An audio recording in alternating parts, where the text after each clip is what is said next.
Lines and punchlines for December 15th, 2025, the 329th day of the Sex Offender Administration. A JetBlue Airways pilot said he narrowly avoided a mid-air collision with a U.S. military aircraft that entered his flight path while the JetBlue plane was climbing after takeoff from Caraco on Friday. Air traffic control noted not seeing the military aircraft on their end as it had the transponder off and was not transmitting its location. For the last time, it's ignore illegal orders and obey safety protocols, not vice versa. At least 15 people were killed in a terror attack on Sunday, targeting the Jewish community celebrating the first night of Hanukkah at Sydney's famed Bondi Beach.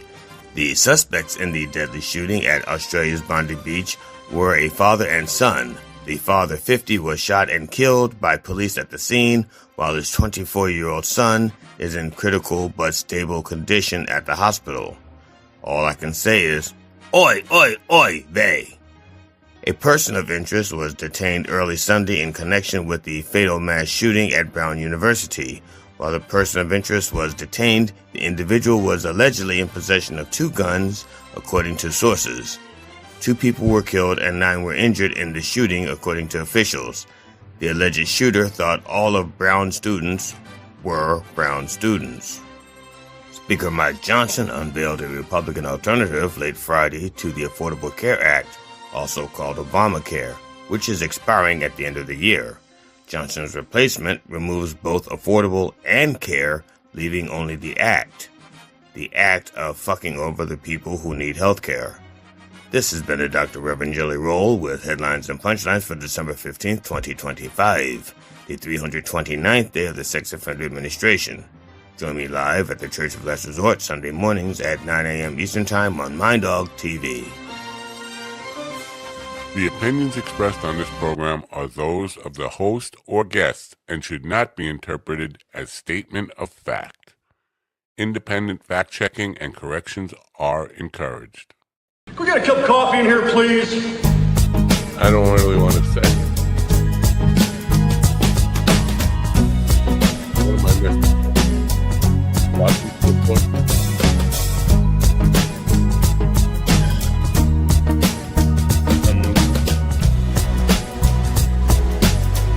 Oh, why am I,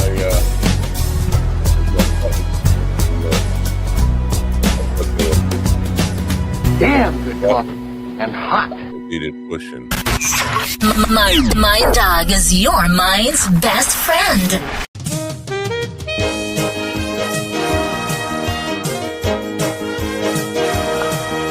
Oh, he's My red. dog is your mind's best friend.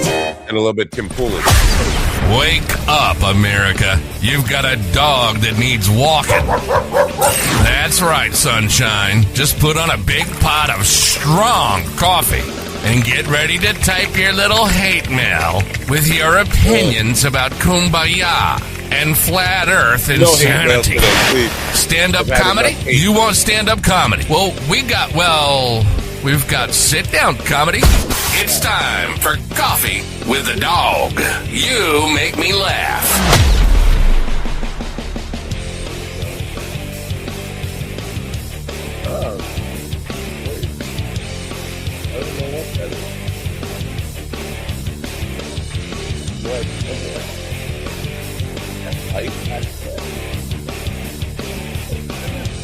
Light. Wow, that's weird.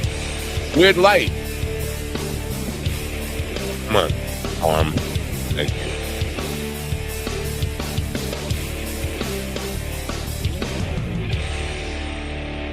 Oh, good morning, folks. It is Monday, December 15th, 2025. 10 days before Christmas, as if you care. Bad news. I mean, the world has gone to hell. If you're not aware, what kind of rock are you living under?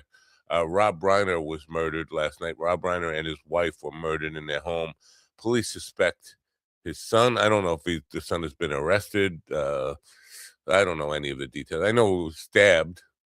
Just horrific. I mean, that on top of the Brown shooting, on top of the Australia shooting. Listen, on the Australia shooting, I just want to, because you knew that the gun people. Oh, look, Australia's got some of the strictest gun. First of all, most of the people on Twitter are saying Australia has a total ban on guns. Not true. Not true. Australia has some very strict gun laws, but they allow some guns, like the bolt action rifle that was used in the shooting yesterday. But that is such a lame talking point. Oh, look, it didn't stop. They have strict gun laws. It didn't stop. Australia has had one mass shooting since 1996. The United States of America averages 463 every year since 1996. If you think, oh, they got Australia gun laws is a good talking point, you should fucking go kill Tony around or something. It's just idiotic. They've had one. I don't know. If you can't do the math on that and figure out how stupid that is, your parents raised a retard. I'm sorry. And your parents were probably brother and sister, and they were probably half retarded anyway. So they got a full retard. And, whatever. The Brown shooting, this one girl, she was a survivor of the Sandy Hook shooting in Connecticut. Almost 11 years to the day. It was 11 years to the day from the Brown shooting, and she survived that. I mean, if I were her, I'd probably be vacationing in December. I'd get out of the Northeast, first of all. I mean, but God, how much can one person, well, God never gives you more than you can handle. Yeah, bullshit. That girl should be in therapy if she hasn't already been in therapy. Whatever. So the world has gone to hell in a handbasket. I would handbasket, something. It's just not good. And I'm being Tim Pool today. Good. Congratulations to Luke Beasley, by the way. Luke Beasley. Did I say Beesby? Beasley. Luke has drawn the ire of one Tim Pool, who just loves to slap the desk and scream. Apparently he's mad at Luke Beasley. Why do I want to say Beesby? Beasley for not coming back. Luke has done this show 3 times, but he won't. And he said he hasn't even been asked to come back. But apparently Tim Pool's thing now is it's all Luke Beasley's fault that everybody hates me and because he won't come back and debate me. Well, last time you had him there, all you did was scream at him and didn't let him talk. Maybe that's why he doesn't want to come back. But he said he'd come back. He said, how many times do you need him there? I mean, and good for Luke, because in 4 years, this young man has gone from raw beginner to kind of one of the leading voices in the YouTube pundit sphere, political chit-chatters. Good for him, 23 years old, and people with television shows and millions of views on YouTube are seeking him to be on this show to give them a boost. Good for Luke. That's all I got to say. Good for Luke. Anyway, we have two guests scheduled today. And if I have to say their names, then I guess I will. Richard Spiegel, a storyteller, author, former National Guard. Obviously, not Pete Hegseth's kind of guy, because they don't want writers. We don't want writers in our military. We want killers. And that's in the first hour. And Param Gill, who's a filmmaker who has a film out called Bad President. I don't know about Donald Trump. I thought Donald Trump was the best president ever. What did I miss? I missed my hat because I'm Tim Pool. But so we'll talk about his movie. It's available on YouTube. You can go see Bad President. Like, what do you? All right, don't say what you want to say. Just sit here and just look at the camera. Okay. Don't say whatever you want to say. There's a ICE protest nearby my house this Sunday. And if it's not too cold, because I'm a cold sissy boy, I don't like the cold. I will probably go and attend and see if I can cover it. I don't have a real good remote mic to cover it with the phone deal, but I'm gonna attempt to do that. Anyway, I'm gonna bring GD in just a moment, but first I think I need to take a little mind bloom because it's got all sorts of content and alchemizing and mind that. Mind Bloom is helping people achieve life-changing clinical and personal breakthroughs, alchemizing both the psychedelic medication, psychiatric care from psychiatric clinicians, Alchemizing coaches, we call psychedelic medication. guides, and a lot of content and meditations and programs into this really transformational experience that, because it's delivered at home, costs a lot less and is a lot more convenient for people to receive.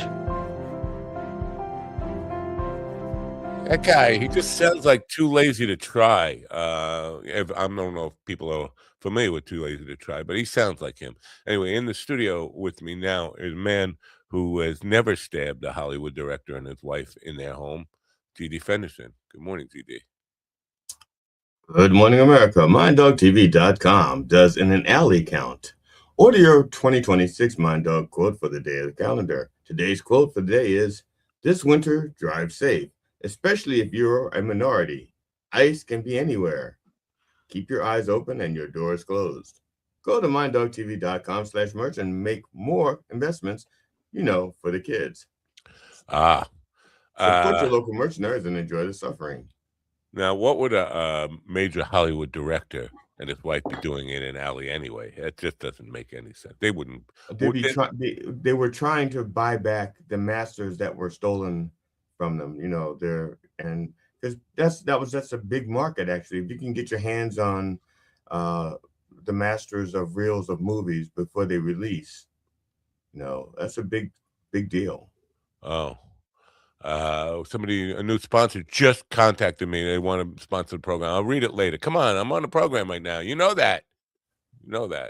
Anyway, terrible thing about I understand Rob Reiner was a outspoken liberal voice, and there were people who just hated him because of that. But they're celebrating his death like they didn't want people to do for Charlie Kirk.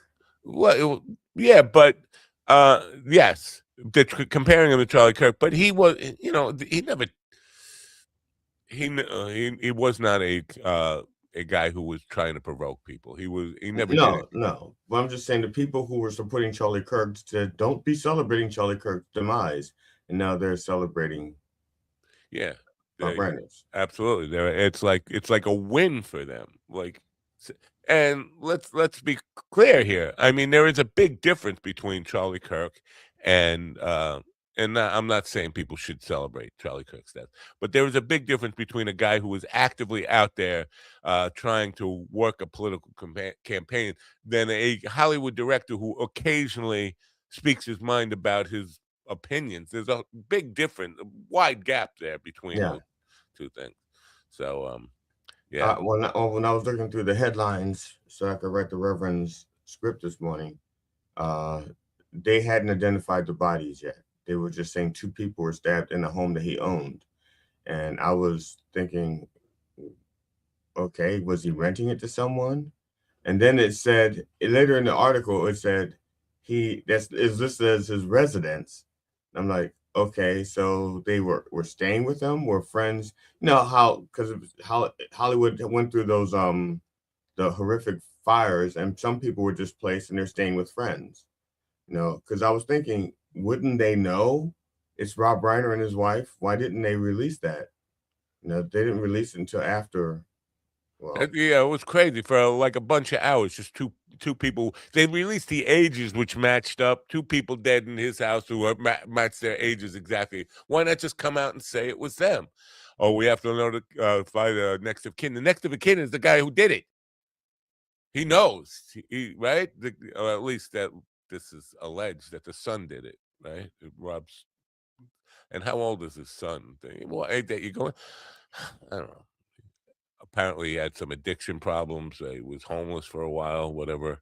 It's just it's just terrible that people are getting killed left and right in this country, and we just keep hearing about how it's great again. It's just great. Well, let's be fair. They're also killing people in the center as well, not just left and right, but also in the center. Right. And apparently Australia's got a huge gun problem now, right? Well, yeah, I mean, and I can see it. First of all, compared to New Zealand, they have like no guns, right? New Zealand is the one that banned like all the guns, I believe. So Slaptail's with us here, and yeah, do you see what he's saying here? But now I get it. yeah, He said it's all on the screen there. You can read about it, and people on the radio just he's talking about Rob Reiner, but this part is just not true. Saturday I messaged Will Wheaton. That part is true, but now I look like a monster. That part's not true. Yeah, I mean Saturday was before it happened. And no, you don't look like a monster for wanting to have a guy on your podcast who has a movie that we've been talking about, a re-released movie that was one of the greatest movies of all time. Maybe that's an overstatement, but no, why would he look like a monster for that? I think he's talking. He's probably conflating things. He's probably talking about he hasn't shaved today, so he looks like a monster. But also, he did these other things. What did he do? He reached out to Will Wheaton and Dan Pasternak. So there's nothing wrong with that. How did you get Will Wheaton's contact? That's what I want to know. I gave it to him. Oh. No, I didn't. It's possible that Liz gave it to him. It's possible. And she wouldn't give it to me. And well, that makes probably sense. Didn't ask. No, but it makes total sense. I wouldn't give me anybody's contact anyway. You know that. But the more important thing here, the real pressing issue in the United States of America and worldwide, is did Slaptail painting come yet? And I think the answer is no. I haven't gotten an email that it was delivered. This is just atrocious. I mean, here's what happened. They're blaming it on weather. It was going from New York to whatever town in Michigan he lives in, something with a G, something. Anyway, it went to Illinois, right on the border of Michigan. Like I could have walked it there. Instead, they said, well, no, there's weather, but there wasn't weather there. There's weather somewhere. Let's fly it to El Paso, Texas, and then fly it back to Illinois so we could drive it to Kalamazoo, Michigan, and it's been there for 3 days. What's going on, UPS? Are you just lying to me? Did you lose the painting? What the fuck is going on? It makes no sense at all. Like, why would you go from Illinois to El Paso, Texas, when you're just going right into Illinois is right next to Michigan, right? I'm not stupid about this, or it's close enough that it's close enough. You can ride it on a bicycle there, unless you're Stephen Ortiz. Then you probably need somebody to push your bicycle or something. But make it make sense. Go ahead. This is your time to make it make sense. I don't know if I can, because this is all. Remember, Mr. DeJoy, redid a lot of stuff in the post office, and then you add the winter or the holiday mail in traffic. So I can't explain anything. I mailed one package to Stephen, and it took almost a month to get there. Well, this is the UPS store. It's not the USPS. Yeah, but they use a lot of the same. Yeah, but why fly it to go to El Paso? I mean, from Illinois to just seemed like way out of the way. At some point, like now, I don't know. I mean, UPS may deliver it themselves, but sometimes even a UPS or an Amazon package is the last step is through USPS. Yeah, well, the very last stage. Somebody said I should have insured it for $5 per square inch. That's what I didn't, because I asked around like on the internet. I asked around before I shipped it, and everybody said this was the best way to ship it. Apparently, they lied to me. But now maybe it is the best way, and you have no idea how bad it could have gotten. Don't people ship? Maybe not ship paintings all the time. Anyway, so I don't know if it's gotten there yet. I think he would have chimed in and said, "Yeah, I got it." If it had gotten there, so no, right? Steven's asking if we have room for an Amish potato. Yes, we do, but baked or fried? Yeah. It looks like Robert Spiegel is here with us, except he's not here with us, if you know what I mean. Do you know what I mean? Yeah. What do I mean? He's here in spirit, but not in face. Or microphone. It looks like his camera and his microphone. Okay, his mic just got unmuted. And now maybe a camera, no? Maybe he'll unmute his face in a few. Anyway, we're going to talk books and movies today. We're going to start with books, I think, if we can get a camera. Oh, he's got a camera on. Look at that. You think you're ready? Are you ready? Whenever you're ready, Richard, just give us a thumbs up and we'll start the introduction. Oh, you gave was that a thumbs up? That is a thumbs up. I couldn't feel it right because, Yeah. All right, Richard Spiegel is a storyteller who weaves together magic, mystery, Magic Johnson, yeah.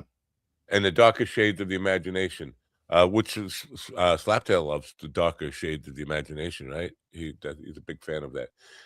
His worlds, such as those in Eternal Nights and the Wolves and Ravine trilogy, Wolves and Ravens. Let's see, when am I going to learn to read? One of these days. Challenge what we believe.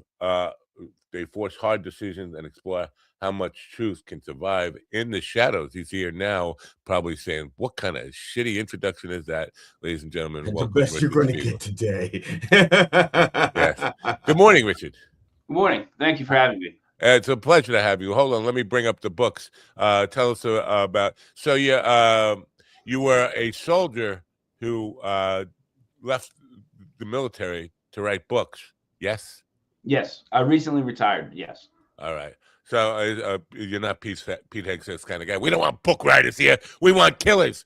Why are you a killer? Go out and kill people. Don't write books. Well, no. See I think that's wrong because if you have enough books, you can kill people. Paper cuts are very lethal. That's true. All right. So how long ago have you? When did the authorship start? Officially getting published a couple of years ago, 2022. I've been writing for a few decades, but 2022 is when I started publishing. Oh, the two books we're showing here are Origins and Phenomena and Redemption. I'm sorry. Are those the latest releases? Those are actually my first ones. The two parts, the Eternal Nights prequel, the Wolves and Raves trilogy is my most recent, but they're in the process of being relaunched. So it might take another week or so for them. All right. I'm bad because I no, is it books.com, richardspiegel.com? It's not richardspiegelbooks.com. I got the right URL. Well, right. That's richardspiegel.com is the website. Richard Spiegel Books is my Instagram, my brand name. Gotcha. So because that's where I grabbed the image of the books from. I thought that was the most recent release. Anyway, so we have that. Now, magic, are you a guy who believes in magic? Not really. Not beyond the worlds that I try to create. So that's because I was expecting a yes, or at least on some level a yes, because they say right what you know. Yes, he says not beyond not beyond the worlds that he creates. So in other words, he believes in that magic, not any other. Right, yeah. But he did say no. I believe said not really. I believe in stuff that I don't understand, but primarily it's all limited to the worlds that I'm writing. Wow.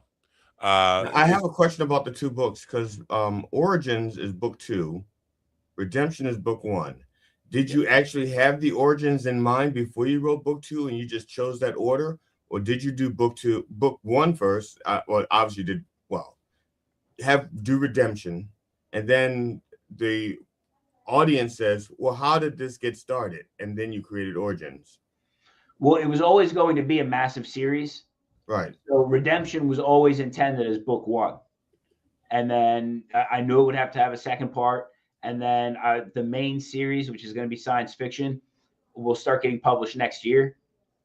And then in the middle, I did that other fantasy trilogy. Oh, so did you always? It seems like you've always had affinity for dark stories. I mean, if I'm looking at your website right now, it just seems like you start off with this really scary looking house is the first thing, it's like a haunted house type of thing. Is that part of your right from your youth being have an affinity for the monsters and creepy imagery? Well, I just like the idea of making things as realistic as possible. And, life is not all unicorns and marshmallows. So if you're going to write a book, it can't be all uniforms and marshmallows. You have to explore the darker side, the other half of everything, because that's what the characters go through, what they experience. Unicorns I and feel so stupid now because I just bought a bunch of stock in the unicorns and marshmallows. I was just gonna say, I don't know. I think maybe you're like me. You're mixing metaphors or something. I don't know. Unicorns and marshmallows. That's I don't know. That's just always what I heard about like individuals that they're not willing to accept. Like I said, the darker side of things. They walk around with like rainbow colored glasses. It's another metaphor I think I heard when I was younger. Right. Now, do you believe it? Because there was a guy, Richard, I forget his last name, but it was with an S. But in New York City, because Eternal Light Book One Redemption is takes place in New York City, and there's a vampire part of it, right? Vampire element. Yes. Yes. Because I think it was Richard Siegel who was the head of, and I think that's correct, was the head of the Vampire Society of New York City. He was on my show 35, 40 years ago. Are you familiar with that? And do you give any credence to the reality of vampires? No, I was not familiar with that. I think that I picked that city kind of just out of a hat because I needed a city for them to start out in. Okay. Until they moved at the end. All right. Is there a romance element to this? Because a lot of people, when they write, and I've said this many times, and people think I'm an idiot for saying this, but I don't get the sexiness, the attractive part of vampires. Why it is, but it seems that every vampire book has to have like some kind of romantic or sexual overtones. Are there in this Redemption? Not the same kind that you're used to. The reason that's included is because thanks to Twilight destroying the genre, everything is targeted at teeny boppers, and teeny boppers love romance. They love love triangles. They love forbidden romance. It's just their thing. So that's why vampires are geared in that direction. I go in a different direction because my vampires they're married. So yeah, there's romantic undertones there, but being married, that's a different kind of romance than just, fighting a battle between like all these people that want the same woman or want the same guy or whatever.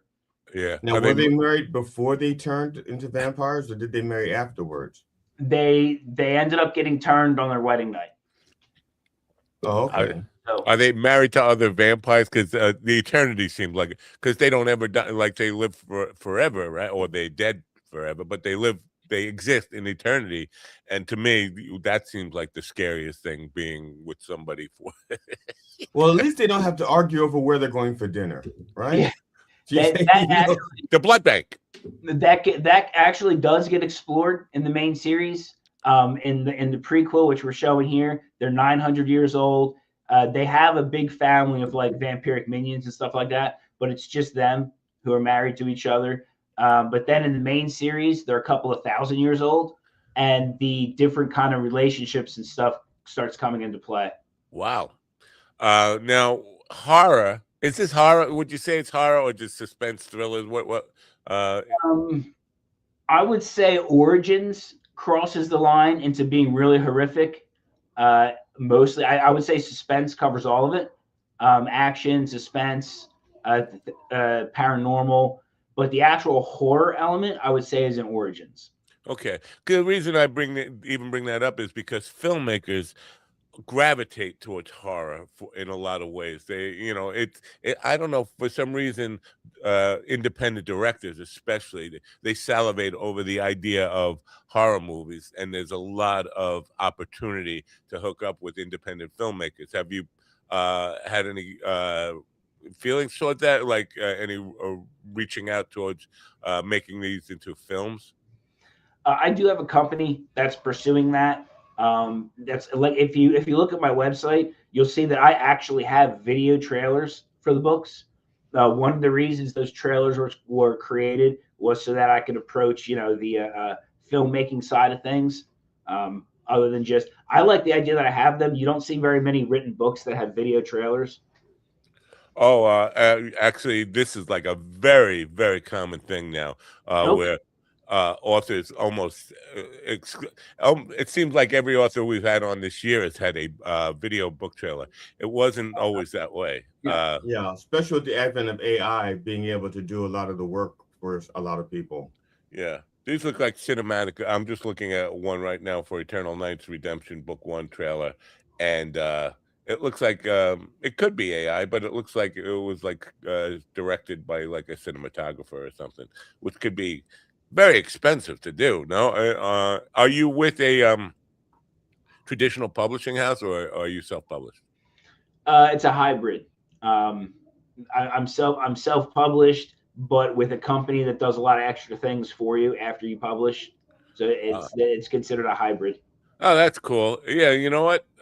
Because there is that element of the traditional publishing houses won't do anything for most publishers. They'll just take part of the profit. You just still do all the work. I haven't heard of any hybrids, but that's an interesting approach to it because we have lots of authors on here, and I think there really was no advantage to being part of a traditional publishing house anymore. It seems like you're better off being self-published. You've got to do all the work anyway. So good for you. So now, are you a guy who writes every day? I actually try to avoid it most of the time because when I write, I get too far into it and I'm like completely unaware of the world around me. Like I can finish a book cover to cover in about 5 weeks. I can do 150,000 word manuscript in about 5 weeks. So I try to really like space it out and focus on my family and things like that in between. Otherwise, I would never leave my office. Yeah. But in my head, it's in my head every day. Wow. Now, do you that seemed like a lot. Do you actually shoot for a word count when you start to write a book? Do you like, I need 150,000 words or something like that, whatever the number is? To a little bit of an extent. I mean, the book is as long as the book needs to be. I've got my shortest book out there is a little over 90,000 words. And the longest book is the one that I'm actively writing right now, which is going to come around to like 190,000 words. Wow. It's just when the story's done, the story's done. And I don't know when the story's going to be done until I finish typing it. I totally appreciate that that mindset towards your work because I relate everything to music. And there is people now who used to be in music. 3 minutes and 10 seconds. The song has to be 3 minutes and 10 seconds. And then it became the song can't be 3 minutes and 10 seconds. It needs to be longer than that or short. You can't. And there's all these kind of people want to put rules on things. And I appreciate your attitude. It's got to be as long as it needs to to tell the story right. That's a great attitude. Your audience, is it primarily, I'm just guessing, primarily women, I would say 30 to 50? No. You got the right age group, but I mean, not specifically women, like both genders. It is geared towards a more mature audience because a lot of the concepts that are explored, a younger audience might not understand them or at least not appreciate them. When you start getting into like these darker concepts, like psychological breaks, rape, suicide, things like that, an older audience is going to appreciate that more. Right. Although I've had market research done recently that was across all age groups, and it came back as 92%. So maybe I'm wrong. Maybe a younger audience will love it just as much. That's interesting. I think guys, men, the masculine gender just seems to it's like pulling teeth to get them to read a long form. They'll read, getting them to read a paragraph on social media sometimes can be difficult. So that's another point. Yeah. Is there audiobooks? Are they coming out? Do you have them available? It's something that I would like to do, but I can't do that for the foreseeable future because I'm too busy working on like marketing and distribution for what I have, and then continuously writing more. I only started tackling social media recently, so there's a huge learning curve for me there, and that's kind of going to be my focus for a little while. Wow. Now, Bram Stoker wrote the book on vampires for the most part. So there's a lot of stuff that's in the vampire realm that's canon. Do you stray from what's considered canon in the vampire world? Oh my God, yes, because there's not much. I mean, there's not much canon at all besides the idea of vampires. No one has ever explained it, not to any kind of specific detail. They just write them off as being demons or the bad guys. It's not really explained. In my books, I have to find a way to explain it just because of where the story goes. And I go in a bit of a different direction. Wow. Okay, well, for example, by canon, I believe one of the rules of vampires is that they cannot enter your abode without permission. Now, I don't know exactly how old that is before it became acceptable as canon. So that's what I I meant. never even heard that. Is that true? They can't come into. Yeah, there are a lot of that kind of stuff isn't explored too much in the first two books because there's too much world building and character introduction. But in the main series, where things change and they have to be public figures, they address because people straight up ask them those questions. Are all of these things about vampires true? And they kind of go through them, not in an expositionary way, but throughout the books, they go through all of those myths and they find the origin of them to like explain it away. Like the whole no reflection thing. That myth is because vampires aren't supposed to have souls, and your reflection was your soul. That's how it was in superstitious times. That's the only reason why that exists. So if I'm writing something where the vampires might have a soul, then they have a reflection. Did you have a upbringing in the Catholic Church? Do you know? Yeah. Yes, you did. Yes. Because I'm just wondering. So, do you consider yourself still a Catholic? No. Okay. Because I was wondering. I do know some Catholics, and and I was raised in the Catholic Church, and a lot of people that I know, they frown upon these kind of things. Like it's almost like glorifying the ideas of vampires. Do you get any kickback, pushback from religious people?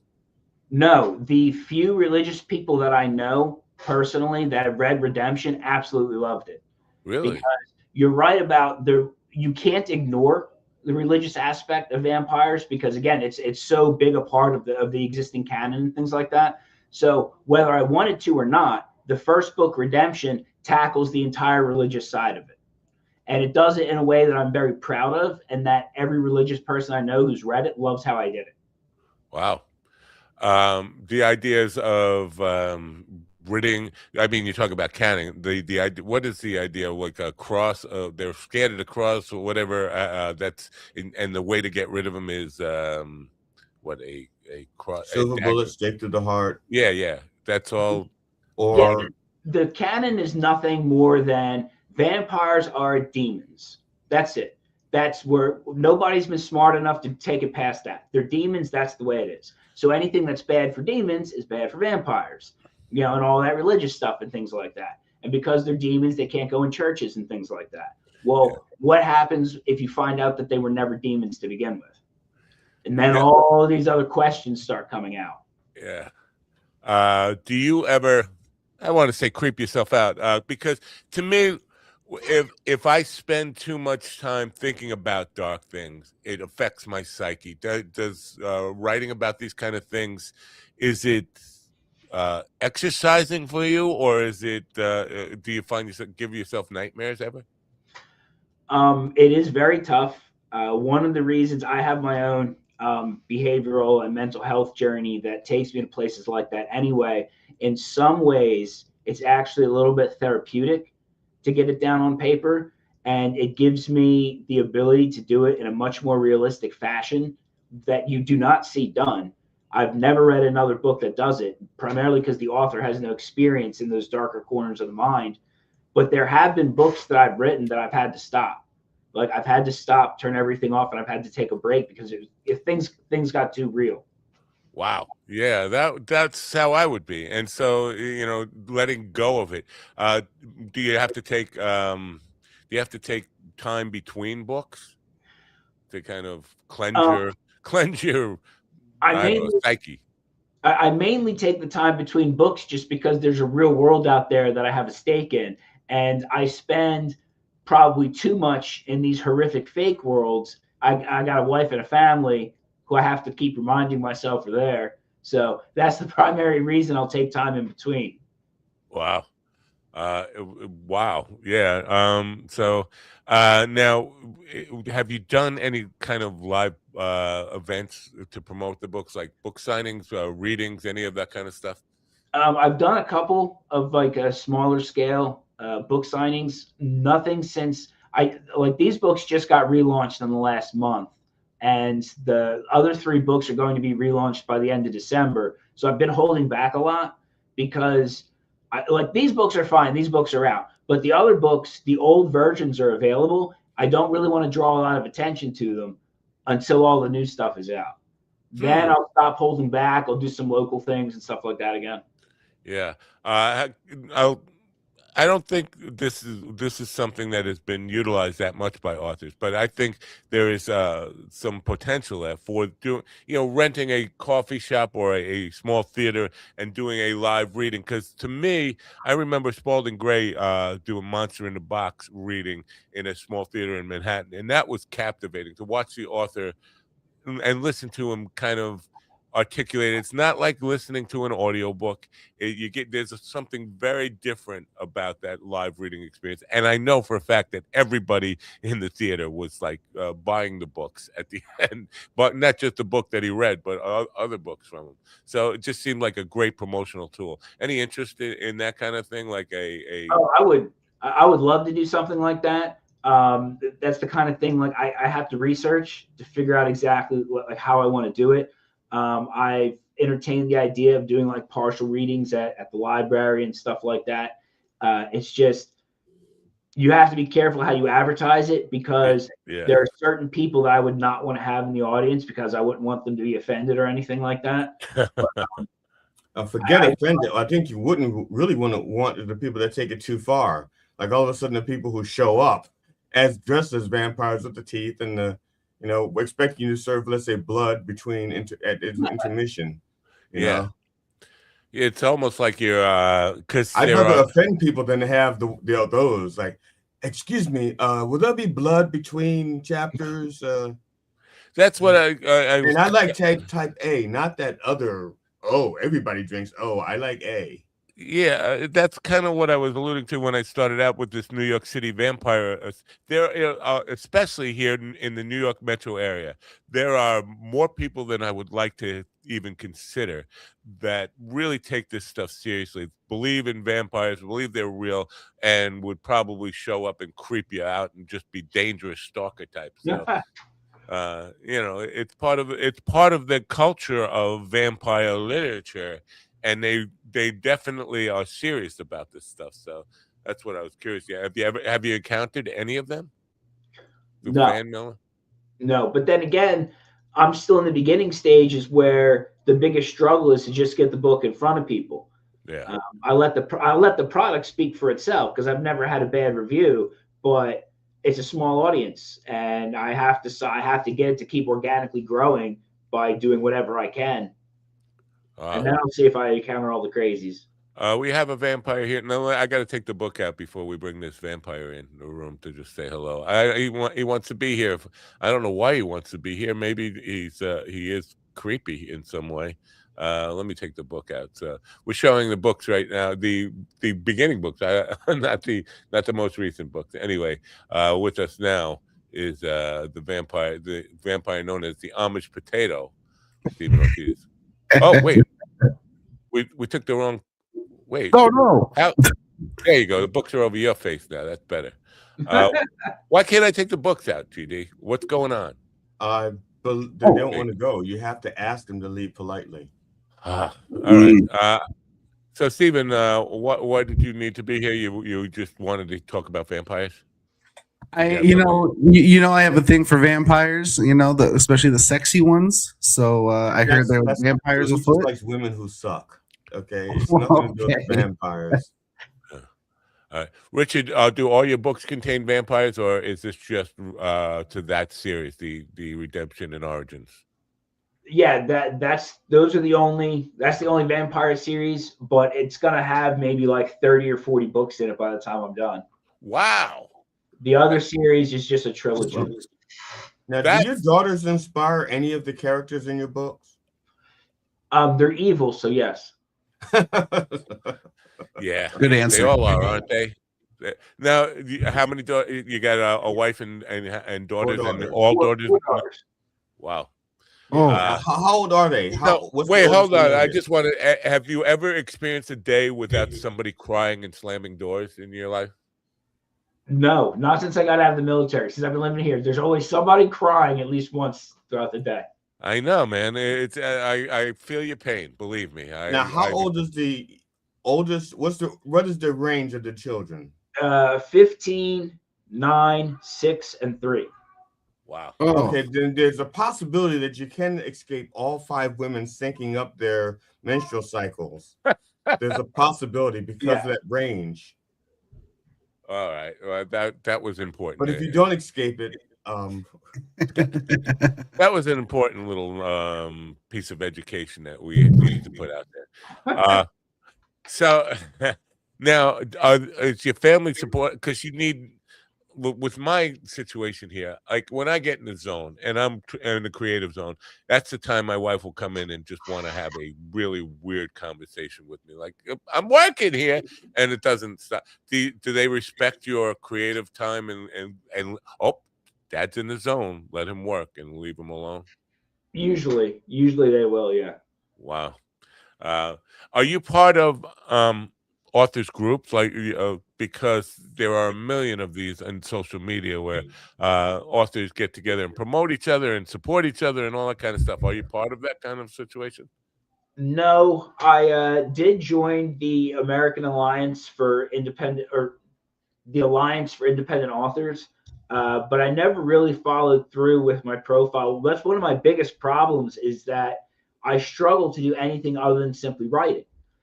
Some people, they'll write this book and they're super proud of this one book that they've written, and they will spend the rest of their lives promoting it. For me, there's always another book. So as soon as I finish, the next book in the series for Arrival, which that's a book that's not published yet, the next day I'll be writing the first page of the book Separation, which is the next book in line. I can never stop writing long enough to act out. Maybe I should do something with these books. Yeah. Could you think of when you're writing your profile for these groups, to think of it as the introduction to the book on you? You're just writing the forward, just a little forward, a paragraph or so. Yeah. We had Robert Gaines on Friday, and he was talking about Gary Vee's self-promotional. I don't know if you're familiar with Gary Vee. He's a guy who helps people promote their businesses, whatever the kind of businesses, through social media and that kind of stuff. He's a strategist and all that stuff. And he's talking about just kind of beating people over the head with putting messages out at least 5 times a day on social media platforms. That seems to be an essential part of anything in the creative world right now, is just feeding the social media beast. And it's a never-ending job. And it feels like, if you don't do that, and I appreciate I just want to write books. I just want to write books. But at some point, I think the business side of it says, no, we're not going to let you just write books. You have to be a social media person. Do you avoid that completely? I'm trying to get, without going into too much personal detail, my disability makes it very difficult for me to do. So I try to hire people to do it for me. Yeah. And once these, the biggest focus right now is getting these other 3 books out live. And then when that's done, I'll have more people working on PR campaigns and stuff like that. They're giving me all these options of different things I can do, like they want me to take out billboards. Oh, that's crazy. People are supposed to be driving. Like, what are they going to see on a billboard that they're going to remember? So, Yeah, You know, you would think billboards aren't effective, but when I went to Michigan for a gig, I passed a sign that says, "Wear protection, don't be a chlamydia," and I've never forgotten that. So billboards can be effective. So what a chlamydia.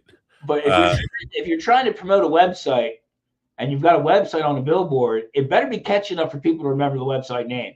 Yeah, and especially if you know books to read, you see it on a on a billboard. By the time you get 200 miles away, you passed 1 billion of billboards. Well, what you do is we need a website link that will link to your actual book. But you need a website that's actually rememberable. So when they drive past the sign, the website should be watchtheroad.com. And so people remember watchtheroad.com, and when they click watchtheroad.com, it'll take you to Richard You might as well just put a QR code on a deer that runs in front of your car. That's why I like the new website, because I tried to make a website myself a couple of years ago, and it's just garbage compared to the website that the publisher made me. And having the name just be my name, I mean, as long as people know the name, they're gonna find everything. So that's why everything is just focused simply around my name now. I like your logo, the RS in a crow, right? Or is that in a raven? Or what is that? That's like a black wings around the RS. It's a very cool logo. They came up with, because since I'm never going to stop writing, they started talking about you don't need to push the books as much as you need to push your brand. Yeah. So they got a nice brand logo for me. Were you writing while you were in the service? Yeah, off and on. I was writing, like the book Redemption. I was writing that book off and on for a really long time. And then when we got deployed in 2022, I knew I would have a lot of downtime. So that's when I started publishing. Wow. Now, were there people in your unit concerned or suspicious that you were writing about them? It's like, no, honestly, these are about vampires, not about you. It's like, he's always writing it. I think he's writing about us. Or were they wishing you were writing about them? Like they thought maybe they'd be like in the next Biloxi Blues or something. No, I don't think there was any concern about what I was writing. It's the military part of it, because I'm looking at your website, and there's these shorts or the whatever they call them, the portrait style videos, and every one of them you have like the camouflage camis on.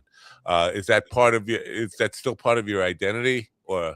No, well, I'm retired now, and the reason I'm in uniform for those videos is because I was still on duty. So in between those videos, I was having to run the formation and run the appointment and stuff like that. And the person who was holding the camera for me for those videos lived off post. So I had to get things finished before the end of the duty day. So I was wearing my uniform for convenience. Gotcha. My future videos, I'll be wearing this. Very cool. Now, have you considered, because we talked a little bit about the movie idea, do you write the screenplays yourself, or somebody, a screenwriter, going to adapt it? I mean, what are your thoughts on that? I would not. I agree that the books are very cinematic, and one of the reasons they're cinematic is I see it in my head before I write it down. So for me, the movie's already out. It's just in my skull. But when it comes to writing screenplays and things, that's a different skill set. It's a different kind of author that you need for something like that. Yes, I agree. I would agree with that. The other part of it is, as somebody who created something, I would hate to just kind of give somebody else the control. It's a control freak thing with me. Like, you're going to take my book now and transfer it to film. Again, you were thinking in terms of cinematic when you wrote it. You had the images in your mind. Trusting somebody to get that right is asking a lot, I think. No? That's why you have to be real careful what that contract says when you sign it. Because if you can sign away movie rights, and then they can do whatever they want making the little movie, but they can't touch your canon. Yeah. Whereas some people, they see the dollar signs and they'll sign over total rights. Now you've just lost your world. they can absolutely destroy your world, and there's nothing. Like I think Dolly Parton was somebody who said never sign away ownership rights, and there were people like Michael Jackson and Elvis Presley that wanted to sing her songs, but they never did because she would never sign over the rights for them to do it. Wow. But Whitney Houston got her hands on one. I'm sorry? Whitney Houston managed to take one of Dolly Parton's songs, and matter of fact, she did it so well that Dolly Parton goes, "That's the version we like over there." Oh, maybe she got a good contract. Yeah. I didn't know about that. And big money changed hands on that too, so that's a part. But I think that's great advice for anybody in the creative world: is be careful, read that contract really carefully, and read the fine print, and don't just sign it because you're eager. Somebody's offering you something the first time, and wow, somebody wants me to sign a contract. Read every last word of it. Have a lawyer read it, go over it, because you can get taken advantage of. Yeah, so great advice for anybody in the creative world. So now, is there? Do you write even when you're not writing a book? Like, do you just write because you said it's almost like every day with you? Is it just not on paper? I mean, everything's in my head all the time. It can be very stressful and horrifying sometimes, but I can't make it stop. So I just sort of go with it. Do you ever experience that thing called writer's block? No, I don't even understand it. I don't want to be insulting. I'll just leave it at that. I don't understand writer's block, because if you're blocked from writing, are you really a writer? I know I'm oversimplifying the words, but no, my problem is I can't write fast enough. Wow. I think when people talk about it, it's just like they don't have anything to say at that moment. It's like it's about having a message, something that you want to portray, and if you don't, it's fun. I think a lot of people feel guilty about that. If you're a creator, I got nothing to say right now, and I think that should be acceptable. I don't know if that's the case with first. I think there are different origins of writer's block. Sometimes it's not a matter of not having anything to say. Sometimes it's too much that you want to say, and it's like traffic jam. It's like a congestion. It's like I'm trying to get it all out there, but it's jumbled up. So you have something to say. There's also an interruption of, let's say, if you have a routine where you're used to writing at 3 a.m. all the time. 3 a.m. That's when your subconscious and your conscious have melded, and it's like, okay, I can write at 3 a.m. And then all of a sudden you can't do it at 3 a.m. It's like, for whatever reason, you have to start learning to write at 4. And now you have traffic jams and stuff outside your window and life happening. So I think there's different. I think you got writing mixed up with your bowel movements, right? I think I mean, like, for example, even if you're a comedy writer, for example, you can have a lot of outside influences that keep you from finding the funny. So you can't even translate it to paper. I mean, I feel like it can happen in many different ways. You're talking about bowel movements, right? Sure. Sometimes. All right. I think the closest thing to actual writer's block that I've ever suffered is just temporary. Like I don't really know how to word something, or I'm a little confused as to how to write a particular scene to where it'll make sense to the audience. And that'll hem me up for maybe, I don't know, 5 minutes or so.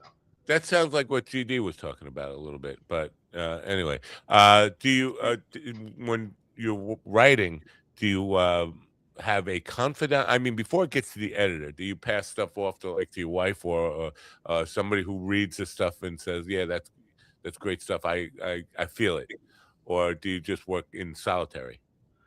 It's mostly in solitary. I do have a couple of proofreaders that I might, especially in the beginning, not so much now, but in the beginning when I wrote Origins, because that was the second book I ever wrote, I actually did not think I would be allowed to print it because I did not know what the rules were for books, and Origins gets so brutal and so detailed. I thought the publisher would say, like, dude, you went too far. We can't put this in print. Wow. So I tried to find proofreaders that would tell me what to think, and I could not find a female proofreader, and that was what I really needed. But I got lucky, and the editor was a female, and she loved it. Wow. So I was like, all right, well then obviously the style is great. So then I stopped worrying about that and I just write now. Just Excellent. yeah. You bring up the editor. Ever because again, this is me and control freakism, but ever get into any kind of arguments with your editor about like they want to change something that goes against like the very spirit of what you were trying to communicate, and you're just not going to have it? Ever get into that kind of situation?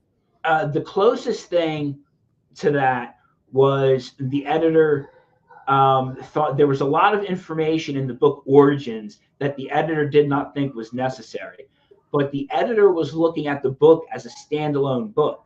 And she was right. If Origins was a standalone book, I could rip 40 pages out of it and it wouldn't matter. But it's not a standalone book.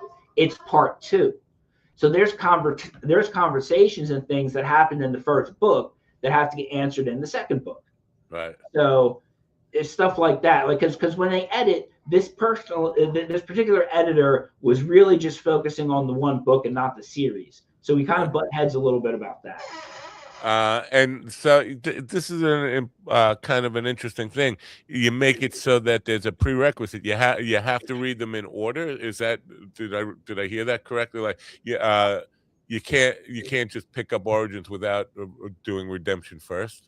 You would understand Origins. You would understand the book if you just read it by itself, but you wouldn't get as much of an impact.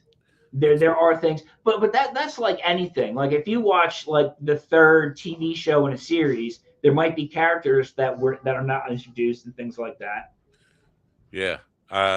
This is why a big part of where I get, my wife watches television sometimes, and it's like I don't understand what's going on here. You got to watch the previous stuff, and so Wolves and Ravens. How many books in that series? Just two, or is it more than two? There's two old editions out there right now. When the relaunch is complete, those will be new, as well as the conclusion, the third book. Okay. Hopefully in a week or so. What is the current? That what's out now? What is the book that is currently the most current book? The most current book that is available is Choice. The old editions for First Law and Choice are out there still. Okay, I can't show the cover for that. That looks,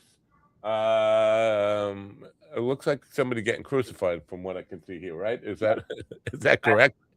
That's correct. Wow. Heavy religious overtones there. Richard, how are your children? Are any of your children? Do any of them have the writing bug? Not that I've seen yet. Maybe my 9-year-old's kind of good at it. Wow. But has she asked for her own desk yet? Oh, they all have their own desk. Okay. I do not see any of them writing for the joy of writing. It's more like because the teacher made me do it. Kevin, I purposely don't ask that question. I started asking these kind of questions 3,000 authors ago, and then I realized that authors hate answering these questions, but I'll ask it anyway on your behalf. Do you have any favorite authors or influences? Yes. Anne Rice. When I was growing up, I read all of her books. I didn't agree with all the directions she went, but I respected the skill and the beauty of the world that she created. And as long ago as that was, I haven't found a single bit of vampire lore that I found enjoyable since then. Lately, I would say my newest favorite author would be David Weber on the science fiction side. I've got like almost every book that he's ever written. Those are the only two that really stand out to me. Is there any humor in any of the books? In any of my books? Yes. Oh yeah. Oh God, yes. Because because a lot of times in vampire movies and vampire stories, I think authors go out of their way to kind of try to make it a little bit light, a little bit. There's a humorous take on it, and it just seems like somebody once told me that horror is just an extension of comedy. I don't know if that's absolutely true, but it feels like there's an intent to try to put something silly or just off the cuff in there. I don't think it's an extension as much as they're similar. You're trying to get them with the unexpected. Well, maybe it just accents it really well, like Freddy Krueger, right? Like how he would be a little goofy when he would, murder people. I mean, that was always a little humorous. But I think horror as a genre and comedy as a genre, I think the similarities is that with comedy and horror, you're both trying to in order to get the jump scare or the laugh, you have to misdirect, so to speak. You kind of lead them to a safe place. It's like, okay. Oh, we're gonna scare the shit out of you, or oh, we're gonna make you piss your pants. Yeah. So I think they're similar, but not the way it was just characterized before. All right. I don't work very hard to shoehorn in anything in the stories, because when you create real characters, the story creates the characters create the story organically. So I basically only write what the characters are already doing.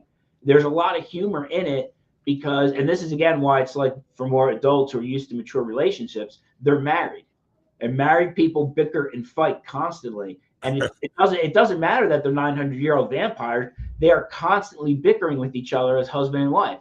Yeah. No matter what situation they're in or how dangerous the situation is, it seems that their priority is who can annoy the other one the most. So you base it on my life. I get it. Oh, I think I base it on most marriages. Like people can see like, yep, that's what he would say, or yep, that's what she would do. And it comes to the point where the antagonist is present, and it's like, well, the two of you just shut up. Yes. Because he's furious and nobody's paying attention to him. Yeah, I'm there, man. Anyway, we appreciate you being on, and we hope people will check you out at richardspiegel.com. And you know what? We look forward to seeing you become like a very famous author that everybody talks about. I hope things get made into movies and all that kind of stuff. And then we could say when you go up there getting an award for your best screenplay or whatever for a new movie, just remember just to say, I was on Coffee with the Dog. Yeah, I'll make notes. All right. Well, thanks for being here, and have a great day, and appreciate your contribution to the program. Bye. All right. Thank you. Have a great day. Bye. Thanks for having me. Richard Spiegel. Oh, what is that little Amish potato in the middle of the screen there? What is that doing there? We have a filmmaker coming on in the next few minutes, Bad President. And ironically, this is what has me puzzled. He has a picture of Donald Trump on the poster for the movie, Bad President. Well, the sequel is actually called Worst President. But I'm under the impression now, maybe I have this wrong, but isn't Trump the greatest president of all time? I mean, I heard him say that with his own. Isn't that true? No. No. Well, you're saying he's lying to me about that? 1,000 billion%.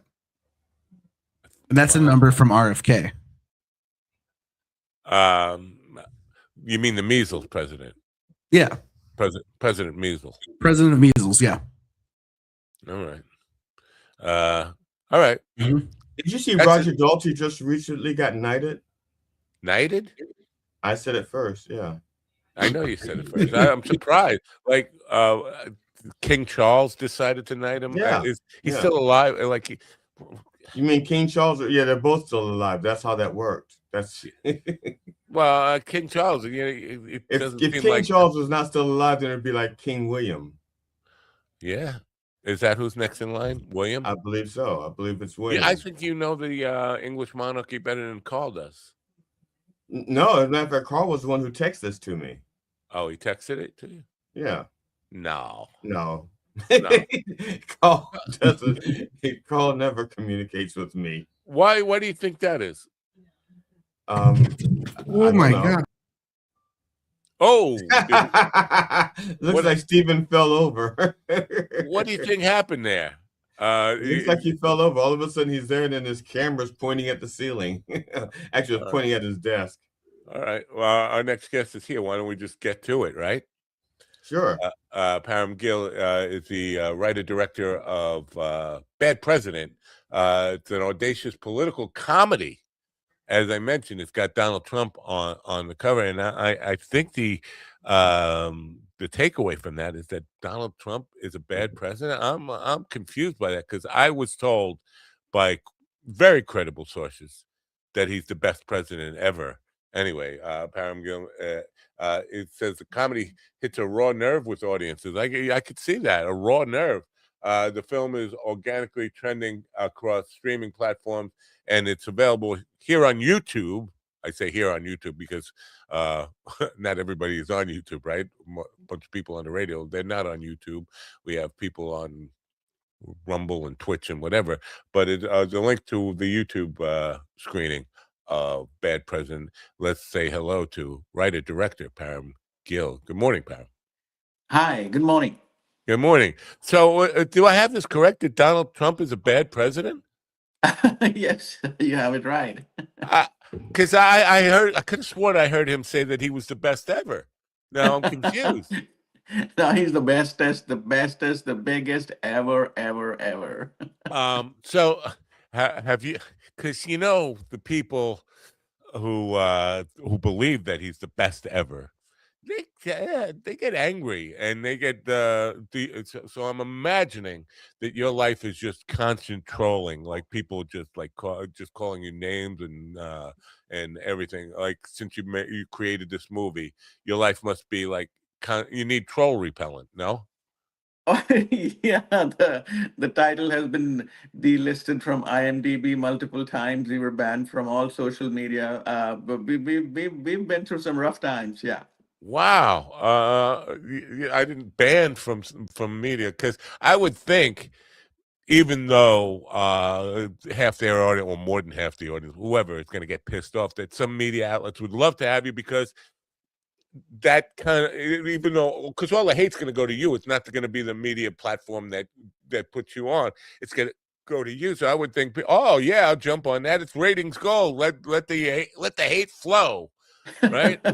Doesn't always work that way. Does it? I'm surprised. Now, is this what's the structure of it? It's not like a documentary, is it? No. It's SNL kind of a satire. It doesn't show him in a bad light or anything. It essentially follows him on the campaign trail the first time when he ran for presidency. And all the dialogues are exactly what he said. And I still remember the actors when they were saying those dialogues. They're like, no, he didn't say that. No, he didn't say that. I'm like you said, I said, go on YouTube. He did. You know what? One of the biggest things that drives me crazy, and is this idea that the Charlottesville thing. You remember the Charlottesville thing where people were marching with torches and signs that said the Jews will not replace us, and then he came out and said there were very fine people on both sides, and people are denying he said that. Like that's according to Twitter and social media. He never said what I heard him say. That was a lie. The media totally distorted that. Because you just alluded to, well, he didn't say that. Yes, he did say that, right? He did say that. He's a distraction artist, and that's what the movie is about. When we put everything together in a timeline of everything that he said on the campaign trail, nobody believes it. He's such a good liar. Yeah. But now, I don't know if he's a good liar as much as he's I was going to say convicted liar, but he's able to, in order to be a really good liar, you have to dispel disbelief, and he dispels it in his own head better than anybody, you know. And he also has no moral compass. Yeah. Oh, nothing like that. That was one of the reasons. I remember the day he got elected. This was not about being Republican or Democrat. I was like, okay, we have a bad role model here, and there'll be copycat leaders all over the world, and that's what we are seeing. He's changed the democracy across the world, and they all lie like him. They all copy him. Yeah. Well, do you this is about Republicans and Democrats to me because he's not. I don't think he's a Republican. I think he has somehow managed to kidnap or get some kind of stranglehold on Republicans who don't have the courage to call him out because the things he espouses are not necessarily aligned with the old Ronald Reagan Republican Party. And, you know, you can just take tariffs, for example. Reagan hated tariffs. He hated the idea of tariffs. But it seems like every single member of the Republican Party is afraid to criticize him in any way. And it feels like North Korea, where they feel like they have to go out of the way to invent some kind of praise about him. What do you attribute that to? Is it just, does he have blackmail evidence on everybody? No, he has gone on record to say that if he ever were to run for president, he would run with Republicans. Right. And he has supported Democrats all his life with his money. And as far as everybody's scared of him, he creates that environment around him that even mainstream media today is scared to talk about him, to discuss him openly. And I've seen him in White House briefings openly saying, single-handedly telling journalists not to ask a certain question, or how they're not supposed to ask that kind of question. So we've never had anything like that before. Yeah. But so what? So he's going to call you a dirty name. Like, I think we've seen time and time again where he endorses somebody or tries to get somebody primaried and it backfires. From like in Miami, he got the person he endorsed in Miami lost. I think Georgia, similar. It seems like people are just afraid of him calling them names, right? I don't want to be called a dirty name or a silly name by him. Is that, it can't be that simple. Like, I'm just afraid of being. I think it's the people that it's his insane followers that pick up on some of the dog whistle stuff that he says, and they try to carry it out. Yeah. Do you in the film? Do you even talk about the Epstein stuff? The what? Pardon me, I missed that part. The Epstein stuff. Well, at the time, it wasn't out there yet, but in Bad President 2, because now we are going to see, Bad President was all about him on his campaign trail. Bad President 2, which is the sequel that we are working on now, is going to be about the second time how he won the presidency. And that's when we will have that Epstein stuff. During the first campaign trail, it wasn't out there yet. Yeah, because now there is a trove of photographs and stuff that has been being released on the Epstein stuff, and again, everybody is just saying it's all fake and all. You know what? It's not fake though. It's real stuff. It's not AI. It's not Photoshop stuff. These are real things that were contained in emails and stuff. And again, the just reluctance to accept anything, any evidence about him, it's all made up, right? It's all made. Every last bit, every little bit of criticism is all made up. It's like the cognitive. I'll tell you something very interesting. The film was playing Burbank Film Festival, and it was a packed screening, and some of the crew members were there with their families, and the father was fighting with a certain crew member over how this film was not showing him in good light and how this was all fake.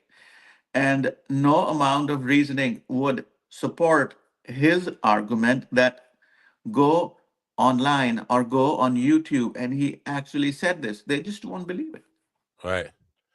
Now, so do you think, and I know we're jumping way ahead here, but do you think there's ever any going back from this, or has? And I know you were not. You said it's not about Republican or Democrat. But the Republican Party, do you think it will ever come back to any sense of the two-party system that as it stood before Trump, or is this just an inescapable condition of our politics going forward? The Republican Party, when the next person takes over, when Trump finally croaks or whatever, or gives up power or whatever, however he ends up not being president anymore. Do you think there's ever any going back to the United States as we knew it before 2016? There's no going back either for United States or for rest of the world democracies. This political landscape is forever changed. Republican Party have what they have learned is something they will never unlearn. In fact, Democrats are also jumping the ship in the sense that they feel that this is what works today, and we gotta up our ante. So no, to answer your question, this is never going to change. It's very unfortunate. I Sadly, think there's I a agree slight with you. difference between the two parties in the sense that I think that while both of them are trying to use the same tools, but they have different, in theory, different goals in mind, so to speak. Like, for example, um, both both parties really are leaning heavy into social media, but with Trump, he's using social media as a way to govern. And I mean, he's like governing via social media. He's like, he puts it out there, puts a tweet out there and sees what happens or what doesn't happen. And then he puts another tweet to see what happens or doesn't happen. And I think with at least the Democrats, the more responsible Democrats, they seem to be using it to try to put a message out there, not to govern, but to like try to rally support. But I agree with you. I don't think we're ever going back to where it was. Um, and I'm fine with not having a two-party system. I'd love to have a no-party system where we're just discussing not talking points, but I the don't think we're policy. going there. Do you actually think we're going there? Like, I don't think there's any way to that. And I think it will basically, if the two-party system goes away, and it pretty much almost has at this point, all you're left is with a one-party system, and that one-party system is not going to dissolve into a no-party system. See, the kind of power that he has accumulated in the office of president, it is unprecedented in many ways. When Trump won the election the second time, he was around, correct me if I'm wrong, about $15 billion in debt. He had Right. these, he was sentenced and there were these fines, there's money that had to be paid. Within 3 months of him being president, he was 15 billion in positive. Something like that has never happened so openly in front of the entire world. And these are real numbers. Yeah. So power equates money, and we know that. And the way his family has benefited, the way the entire, the Trump clan has become so powerful within such a short period of time. We have never seen that happen in any country before. And this is America, and the entire world learns from us. Yeah. Now, speaking of money here, making films is not a cheap thing, and one of the biggest obstacles for independent filmmakers is funding it. Um, is that an issue because of the topic with this film and the follow up film is getting it funded? Is that a obviously it costs a lot of money to make film. Yes, making movies is a lot of money, and especially when you're making a movie on Trump. If you see Bad President, it covers a lot of ground, a lot of rallies, a lot of extras, a lot of uh, uh, the post production stuff is huge. But we don't get any funding for these kind of movies. You have to look at private funding, friends, family, and that's how you get these movies made. This is not something a studio is ever going to fund.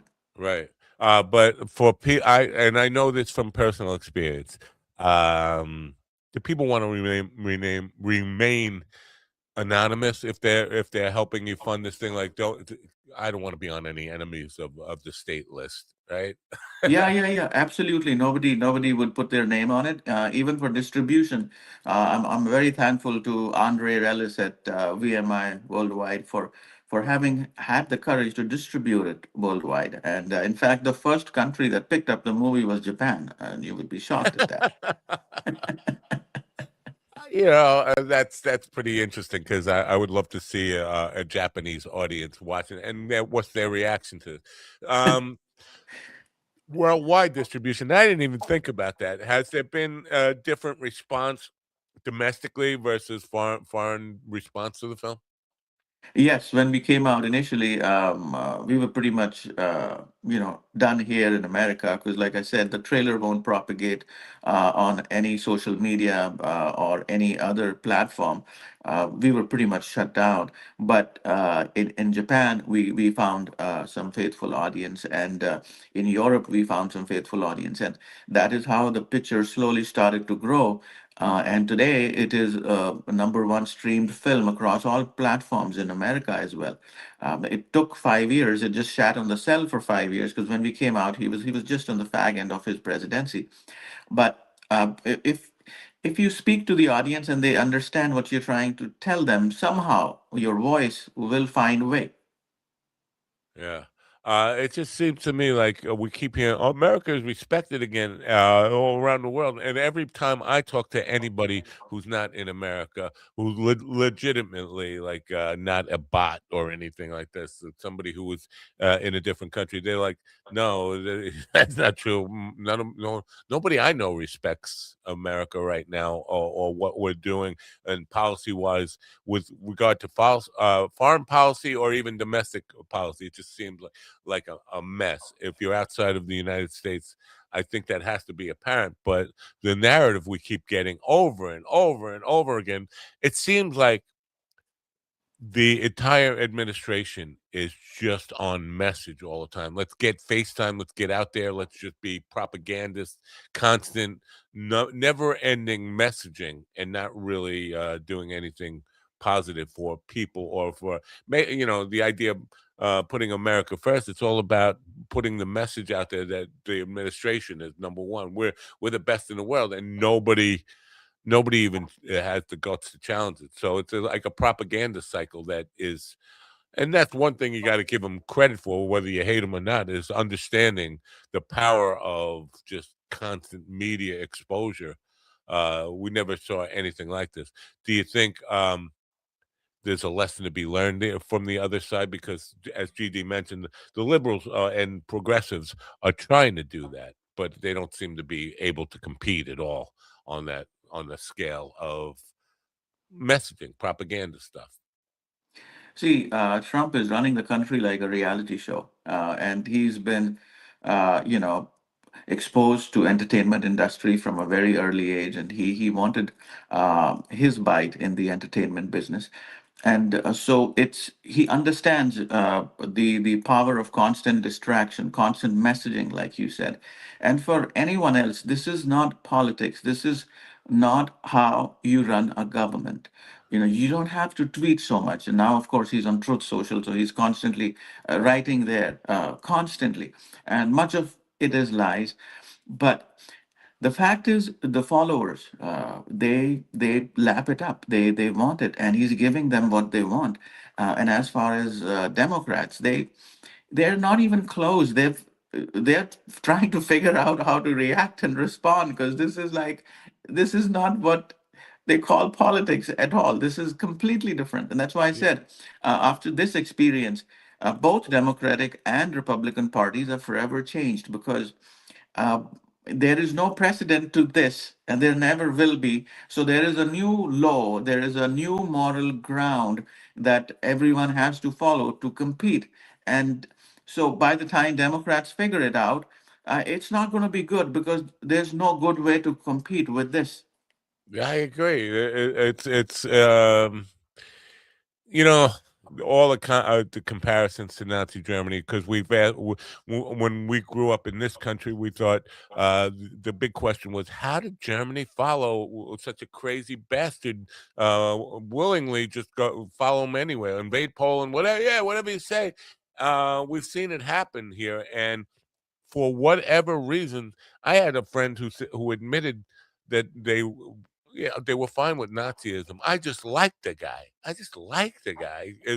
And it even when it happens to friends and family, like I had I've been attacked by ICE myself, and they threatened to deport me. They assaulted me, and members of my own family like, that's that's just the price we pay for securing securing our country and getting the no, it's not. No due process at all. Just getting rid of innocent people who've never committed a crime at all. But they're fine with it. They're just fine with it, and I don't know how we ever resolve this. So for you, is it worth it to put all this heat on yourself to kind of call this up? It's brave, and I commend you on the bravery of putting this film together. But has it been worth it for you? Do you feel like you're making a difference?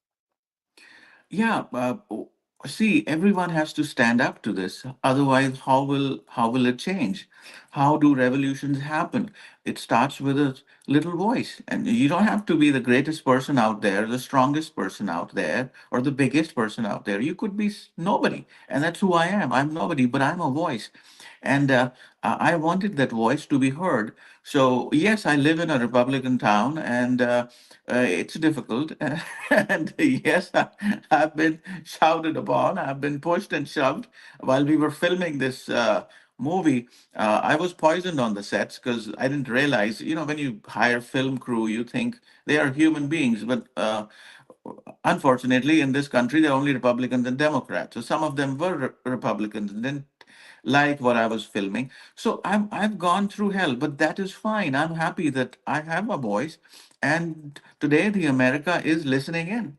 Well, I hate to put words in TD's mouth, but I think he'll agree with you that it's important to speak up, even if you feel. But for me, it's extremely frustrating. It's like I feel like I am yelling into a cavern of people that are yelling back. Like it's me yelling into a stadium of 55,000 Trump supporters, and then they all yell back, "No, he's God!" And it's like, you can't. The logic and reason and even just laying out simple facts seem to fail, and it's frustrating as hell. And I appreciate that that you continue to deliver the message in the face of just what feels like a tidal wave of just resistance, of dedication and loyal. It is very cult-like, and so. Did I put words in your mouth, or do you sort of agree with the idea that no matter how small your voice is, it's Yeah, it, it's been very tough, and I appreciate what you just said. A teardrop just formed right here, because not many people appreciate. Because it's either way that, oh, why are you doing this, or it doesn't matter whether you do it or not. yeah. Every little thing matters. Every single step, every single voice matters. And that is how you change the world. Otherwise, this will be the new reality moving forward, that you will have such leaders, not just in America, but across the world. And they will want to be kings, emperors again. They would not want democracy. They would want complete control. And that's where this is leading. Right. You pretty much represented it correctly, Matt. I'm a firm believer that everyone can do something. So find out what it is that you can do and do it. What can I do? That's up to Yeah. you. Yeah, You see, have I'm a to figure that filmmaker. I out. can make movies, that's my voice. And somewhere someone will watch it and maybe they'll get it. And like I said, this movie is exactly everything he said on the campaign trail. I did not have to write any dialogues. It's everything that he said. But there, I appreciate that too. But there is this habit they got, or this system they got, where they will say, well, that was a joke. You misunderstood it. You just didn't get his joke, or that's not really what he meant to say. You're taking it out of context. Nothing, you can show his own words, him saying his own words. You could say, grabbing them by the pussy. Well, that's fine. That's just locker room talk. Everything has a rationalization, justification, or you just don't understand the man. He's just joking. And that gets to be extremely frustrating. I understand we have to keep up with the messaging. But for me, it just feels like, man, I'm constantly swimming against the tide here. And maybe it's because I don't surround myself with enough reasonable voices to listen, or maybe it's just the Kool-Aid is that strong, but it feels overwhelming. I don't know if we'll ever surround ourselves with, well, first of all, if we're trying to reach people who aren't thinking like us, and we need them to hear, then we don't necessarily need to surround ourselves with like-minded people. We need to go where people like us are not. We need to represent where we need to fill the void. So we need to go into those 50,000 seat arenas where they're going Trump, Trump, Trump, and you can say, yeah, not exactly Trump, you know, and you don't necessarily have to do it by saying you're fucking idiots. You know, we don't have to, because they're going to take that personally. People do not like to be corrected, even even by friends and family. I think taking it personally is exactly the right phrase here, because somebody I watched said, we're not going to win this battle. It was like on one of these shorts or something. This woman who was a psychologist, she said, you're not going to win this battle with logic and reason. They're immune to logic and reason because they've adopted an extension of themselves as Donald Trump. So if you say anything critical about him, or you even show him in a bad light, they identify that they are personalizing that as if they are an extension of him in some way. They've given up their self-identity to him. He is just part of them. And that you're never going to win that with logic, reason, or even showing his own words. So I try not to. I try to attack the thing that I want to take down, but without doing it directly. If you're approaching the cult, so to speak, I'll give you an example. I have a bit about guns being for cowards. If you own a gun, you're afraid of something. Guns are for cowards. That's my personal viewpoint, but that's also the viewpoint that I take in the comedy. Now, I was told when I was in Ohio by the host, don't do that bit because you are surrounded by gun lovers and gun toters, and they're not going to like being called a coward. But I didn't call them a coward. I basically showed them that my ancestors hunted the same animals they did, and they did it with sticks and stones and spears because they weren't afraid, and they had more things. They had more to risk. Yeah. Because if they didn't hunt that elephant, they would starve. If they didn't kill, that elk with a stick, they would starve. Yeah. The hunters today in America, if they miss an elk, they can go to the store and buy elk. Okay. Right. But the sheer fact that they have the gun says that they're afraid to take that elk on with their bare hands. I would be too. But that's the point. See, and then you laugh at that, and that's why I say guns are for cowards. But this morning on Twitter, there was a guy talking about the Australia thing and saying, see, guns keep us safe. I was like, well, actually, the guy who prevented the killings, he didn't have a gun. He wrestled that guy, right? The guy who stopped the shooter did not have a gun. He was unarmed. Right, and the guns didn't keep the people that were shot safe. Right. No, absolutely. Nobody was kept safe. The guy with the guns, it was there's two people, right? A father and son. Now, apparently, let me ask you, because with me, whenever I make an anti-Trump or a fact-based critique of the Trump administration or Donald Trump himself, people assume, well, you're a Biden supporter. Like, no, I was never a Biden supporter. And never a registered Democrat. Still not.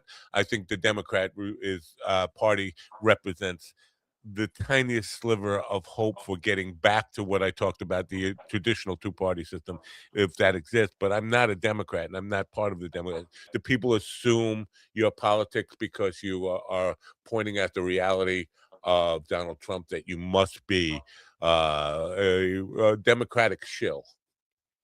That happens to me a lot. And again, earlier I would correct them that, listen, I'm not on either side. I'm just trying to show you the mirror. I'm a filmmaker. What we do is we show a mirror to the society in the form of art.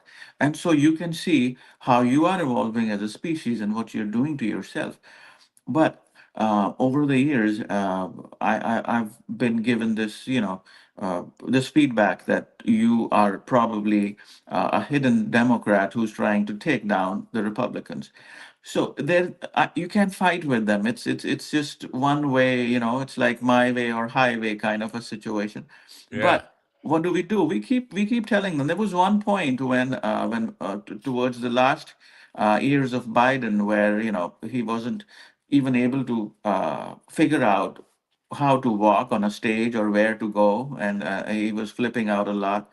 We even considered making Bad President 2 on him. This isn't about Republicans or Democrats. It, be it a Republican, be it a Democrat, if they are not doing what they're supposed to do, we bring it out. That's what we do. That's what filmmakers do. Yeah, I appreciate that.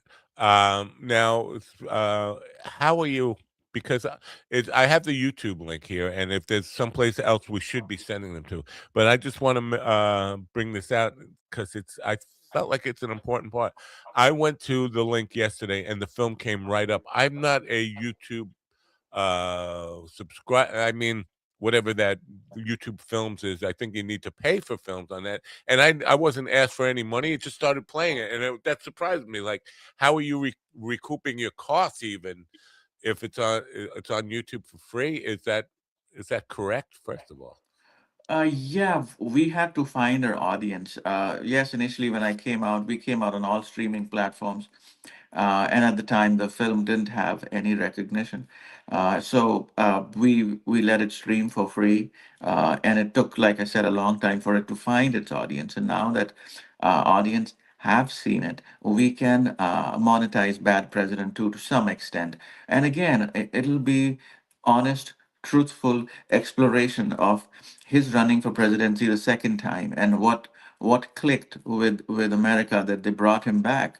So yes, no money at this point, but hopefully some point in the future, and that's how all independent filmmakers operate. ouch! That's it's a lot of work to go through. And I appreciate that you're willing to make that sacrifice. But oh my God, there's so much work to go through to see. And listen, money should not be the reason you do it, but you want at least to kind of make your money back with something or with the investment that you put into it to pay for your next one, right? It's a very difficult thing. So is that where we should be sending them to YouTube, or is there another place we should send people? Yeah, YouTube is fine. It's also streaming, like I said, on all platforms. So they just have to type in "Bad President," they can find it. Like I said, we're not making any money off of it at this point, but it's enough that my voice is reaching people, and they are reacting, they are responding. In the beginning, it was just trolling, so they gave such bad reviews. They wrote such nasty things that most people thought that, oh no, this movie is not worth watching. I'm happy that at least after all these years, people are watching it, and we are able to make a sequel, and they will anticipate that. Wow. Well, good for you. I mean, I can't say that enough. That you are not letting, because I haven't looked, but I'm gonna go today and see the comments underneath the film, and I will bet a nickel against GD's nickel that there's be at least one really negative comment. Oh, there's a lot. There, there, I there know, was a lot in the. 1 million maybe. Uh, Yeah, they don't want this film to be there. In fact, even Trump said in a rally that some third-rate filmmaker has done something on me. wow. Yeah, so Yeah. I- I'm fine with all the trolling, all the bad names, all everything. It doesn't matter to me. It's just a voice that has to be heard, no Yeah. matter how small. Do you give any credence to this idea that because people, I don't know, it's wishful thinking. People thinking he's going to die soon. I mean, he's definitely getting injections in the hand. They say, well, he's just been shaking hands too much. That's what the breeze is about. Those injections are to a preventative measure for his obviously sliding into Alzheimer's big time. But do you because every day I'm hearing people say, "Well, he won't make it till March." That's just wishful thinking. What are your thoughts on that? He's not going to die within this Oh term. no, no, he's not going anywhere. There's a whole system to this madness. This is not just one person constantly tweeting or writing insanity on social media all the time. There is a Yeah, system around him, and as you must have been able to gauge it now, that there is a hidden agenda which was planned much in advance, and he's just a distraction artist who keeps distracting people as they continue to do what they wanted to do in the first place. He's right. not going anywhere, and if he has to go somewhere, there'll be another one. You have created such a bad precedent that now you only will get baddest presidents. So this is not going anywhere. Do you think it could get the follow up could be anywhere? Like the oligarchy has obviously bought J.D. Vance. I'm not sure that he would be the heir apparent or whatever. But do you think it could get possibly worse after Trump is gone? Absolutely, absolutely. Wow. Count on that. That's a scary, absolutely.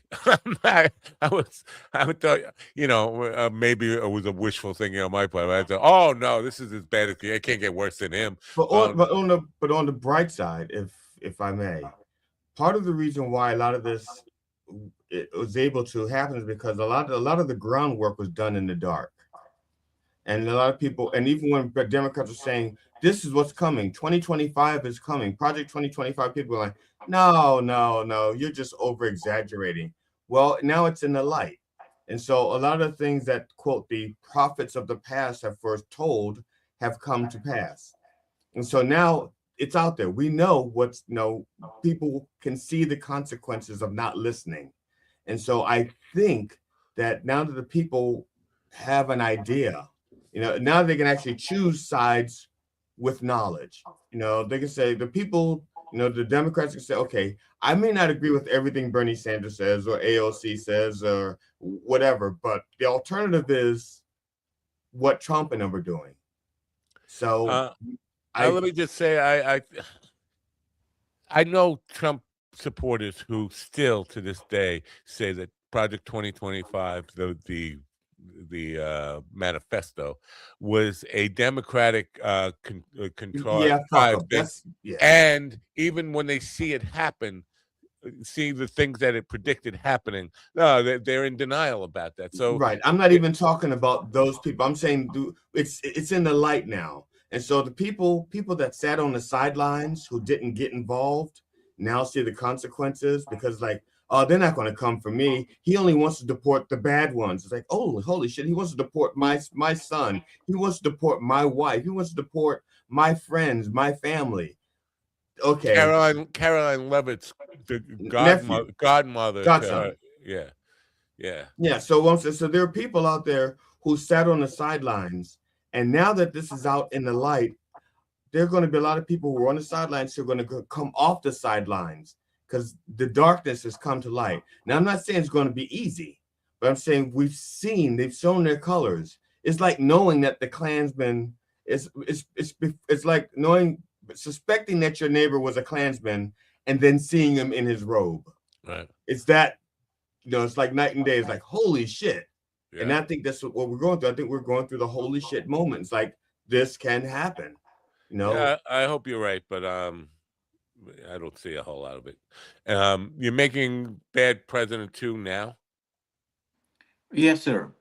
You mean Bad President 2 is making itself now? Right. You're just a historian with the comedic bent. I'm just keeping the records. That's all. Right. Is there any spot in there for me and GD? We want to be in a movie. Sure, I would love to have you. The more the merrier. Where are you located? California. We're on our way. Westbound. I'm going to a ice rally on Sunday. Anti-ice rally, not ice rally.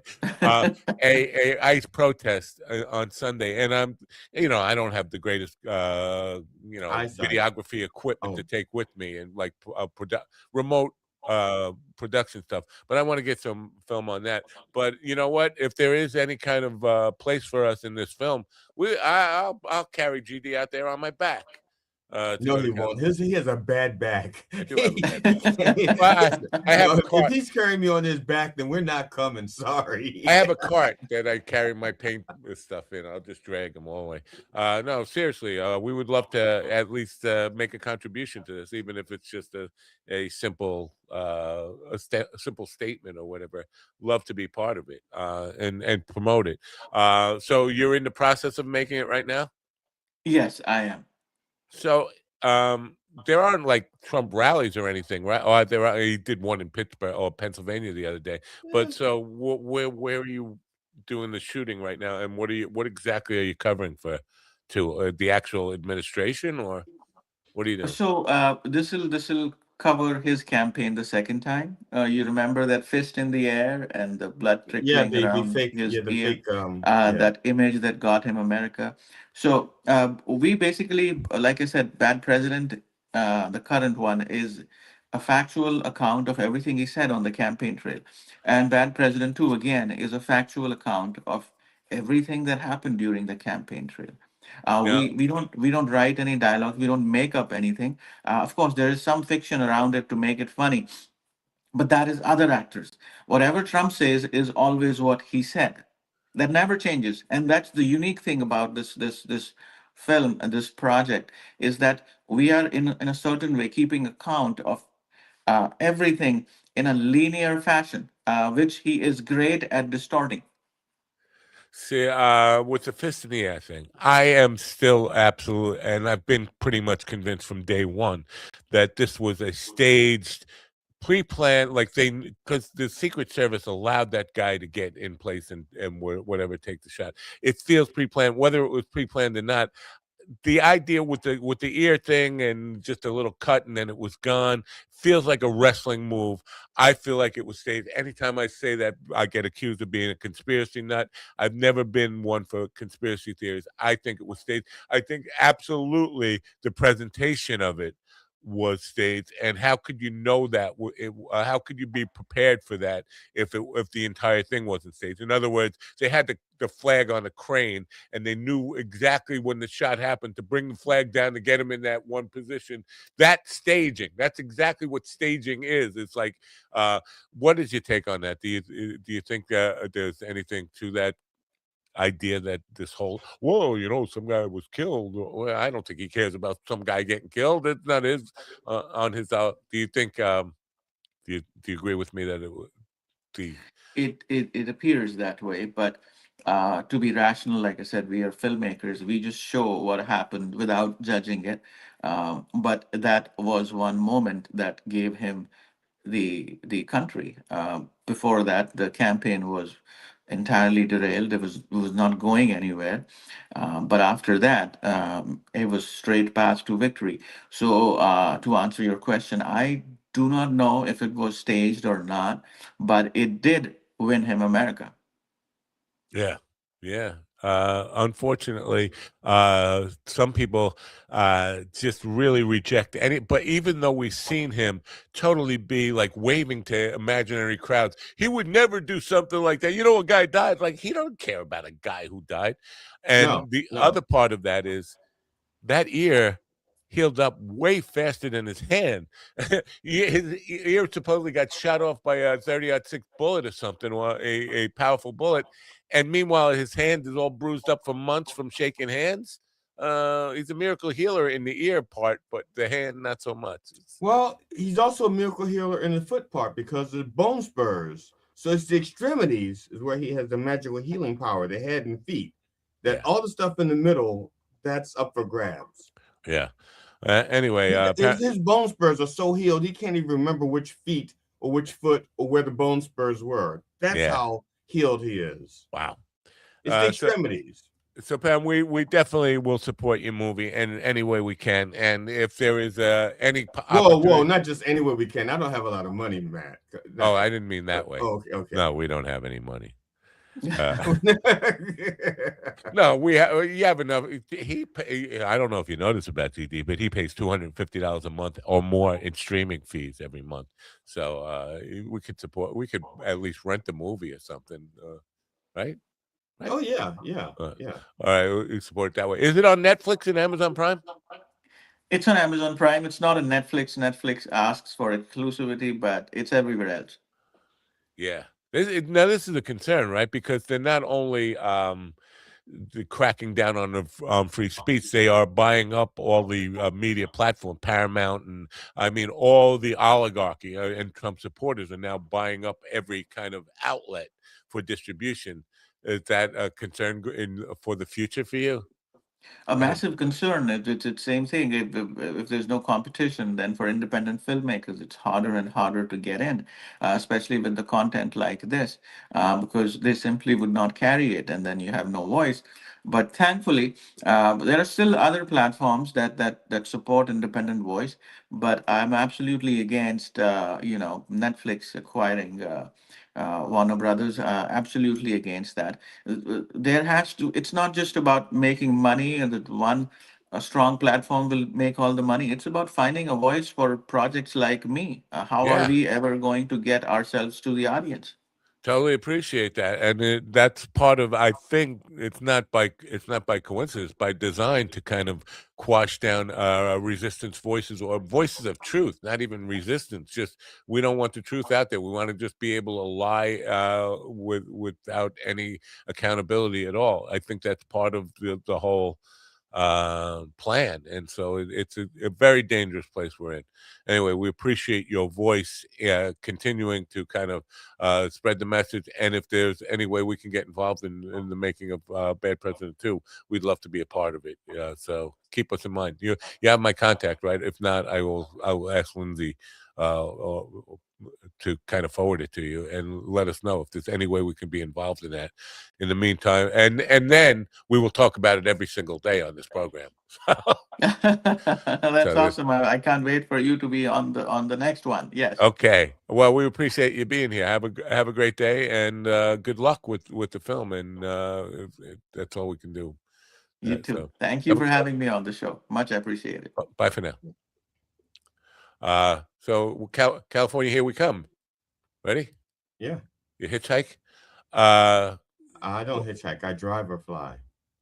Oh, so I'll just get to your house and you'll drive, and I could sleep in the back. Wait, I got to take the book out. In the middle. In the middle. Back will probably be full. All right. What does Slaptail say in here? We will support with our own blah blah blah. We will support with our own capabilities like thoughts out in the universe, which is free. What's going on here? Something's going on. Now I just wanted to put something up here that I put on TikTok and that I thought would have a little bit more traction. I think I did something wrong. Hello, Diane Snyder. Where's Diane? In the chat room, it says, I sent you an important message. Look at it later. I'm trying to look at it now, actually. I see something about Dominic, right? What the hell's going on? My friend Dominic, who is a great singer. Why is it not letting me go to the feed? Yeah, I will have to look at it later. Okay. Oh, Dominic. Oh, yeah. You know what? I got this is gonna sound like I'm bragging, so maybe I shouldn't even say it. And last night I got an email from a well-known recording artist from back in the day, from the 70s and 80s, who in my youth I would have given an arm and literally given an arm and a leg to play with. And they asked me to said they were recommended by somebody who was a teacher to me, who worked with Paul McCartney and Celine Dion, written hit music for them, produced both of them. This person recommended me as a bass player for their band, and I had to say, I don't even own a fucking bass anymore. I don't even own a bass. You can borrow. But that's how the point is. I don't even. That's how little I play bass. They were looking for a bass player. They're doing a reunion tour or whatever, and then they're seeking a bass player. Would I like to audition? I was like, I don't know. I haven't played a bass in 2 years. Last time I did was on a recording session for somebody, but I sold all my bass rig. You remember Steven was making fun of me for meeting a guy in Home Depot, not a Home Depot, a Ace Hardware. Ace Hardware parking lot. So I don't know. I think my days of playing with the band are behind me. I think I'm just an acoustic guy now. I think that's my lot in the world. But I do appreciate it. I'll talk to Dominic about it. And listen, Dominic deserves a great band, which is why he shouldn't have me. Maybe you should have GD though. You're interested in playing with Dominic? I'm not a good. I'm an adequate bass player. I mean, I would. Let's put it this way. I would work really hard, but I don't think he wants somebody who works hard. I think he wants somebody that can deliver hard. Yeah, he wants somebody who also looks pretty, and you don't. You don't look pretty. Oh no. None of that. I play. I don't know how to slap anymore. I'm learning. I have to teach myself how to slap my bass. Oh, your bass. I can tickle it. I just can't slap it. I thought you meant like I used to be able to slap and tickle, but I now thought you meant like a Trump supporter. No. Speaking of Trump supporter, I just want to put this up there real quick. Stop. Like I said, it's nothing. It's really nothing. It was more of an experiment. I wanted to see if I could do it, and I managed to do it. And so I've been trying to do something like this for quite some time, and this is the first time I think this is the closest I've ever gotten to doing it. Okay, here we go. What that? See, can you see the word? Yeah, I see it. What that neck do? No, and see the word. The other word is just kind of penis. Is that what? Yeah. It doesn't. The P is kind of hard to see there. It doesn't come out far enough. What that? The penis doesn't come out of his vagina neck or enough. He doesn't. The pull out could pull out a little longer because we see an anus. We see an anus, not a penis. Well, you can't take the head all the way out all the time. So just a tip. Yeah. But anyway, it took me a while because I've been trying to do that for quite some time. Initially, I did it. Well, the first thing I did was I had Trump talking, and then I had his neck answering, or his neck was saying what he was actually thinking. So if Trump was saying, I America first, and then his neck was saying rich Americans first. Yeah, let me just tell you, I have no idea what works or doesn't work on TikTok, but I'm not surprised that wouldn't, because it seems a little way short than the stuff I see on TikTok that does well. Like generally at least 30 seconds to 60 seconds. That seemed like a 2-second. Oh, there was, something? Because my version here, this is without the music. On TikTok, there's music. And I don't, because if I put the music on it before I put it on TikTok, they ding me for it. But if I use TikTok's music, the exact same song, if I use it from TikTok, I can get away with it. Yeah. Yeah, they have a library. That's right. There's no music there. Speaking of music, we have a lot of rappers coming on right now. I'm just seeing this morning. Somebody on Facebook said, if there are any podcasts, I hate to be called a podcast, that talk to musicians. I said, yeah, we talk to musicians all the time. And I sent him the link, and he represents all these people. He said, do you talk to rappers? I said, sure. I mean, they can talk back. Yeah. Yeah. As long as they're engaging, we'll talk to anybody that's engaging. That's just it. We've had comedians that were like been doing comedy for 3 days and shit. But so it's not that, it's just they have to be engaging. If you can be interesting and engaging, sure. You could be the best rapper in the world, but if you come on here and you can't form a sentence, fuck them. Right. Well, that's kind of what I said. I said we're old, but we appreciate all kinds of music. But there have been a few rappers on here where we just couldn't connect to, and like it just felt like a very forced conversation, and I don't want to have that. But all of a sudden, he has 1, 2, 3, 4, 5, 6, 12 people who have signed up for shows in the near future, all rappers. So we're going to become rapping with the dog, rapping coffee. Well, now this is where we need Ron.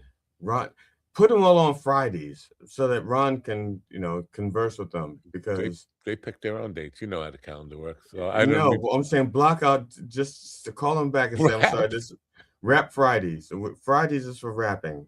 That's it. It's funny that some of them are saying conflict already. Conflict, like they booking more than once or twice. Jesus. I just got a thing from Slaptail that he said he feels like this painting is definitely lost. Would they lie to me and just keep saying it's out for delivery, or would they? You would think at some point they'd fess up and say, "We lost your painting, or your package." They don't know it's a painting. What do you think about that? Would they just continue just to forever to say it's just out? I asked you if you had a tracking number. No, they email me. It's like different than but I get emails every day. I'm just going to see if there's one that came in today. Last night it said it was out for delivery, and I was expecting it would be there today. But they sent one on Saturday that said it was out for delivery and should be delivered between 1 and 5. By chance, did you ask for a signature? Does he have to sign for it? Does he have to be home for it? No, I didn't want that. Okay. Because I didn't know if he would be home. John has a regular job. I don't know if you know this about John, but he saves people's lives every day. He goes there and he does whatever and keeps people alive. That's his job, keeping people alive. You know that? I'd heard something to that effect. I haven't seen him do it, so.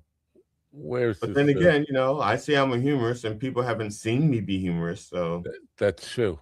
Just like thousands and thousands of emails here. Why does this happen to me every day? I gotta, no matter how many times I opt out of these things, so I'm just checking for anything from UPS store. UPS store account. They're offering me a discount on my next package I want to ship. I don't want to ship anything with you ever again. Now, every painter in the painting groups I'm in said, no, that's the best way. I've never had a problem with them. Why do I have such a problem with them then? One painting I go to ship, and it never gets there. Where is it? Easy Camera Prints. I don't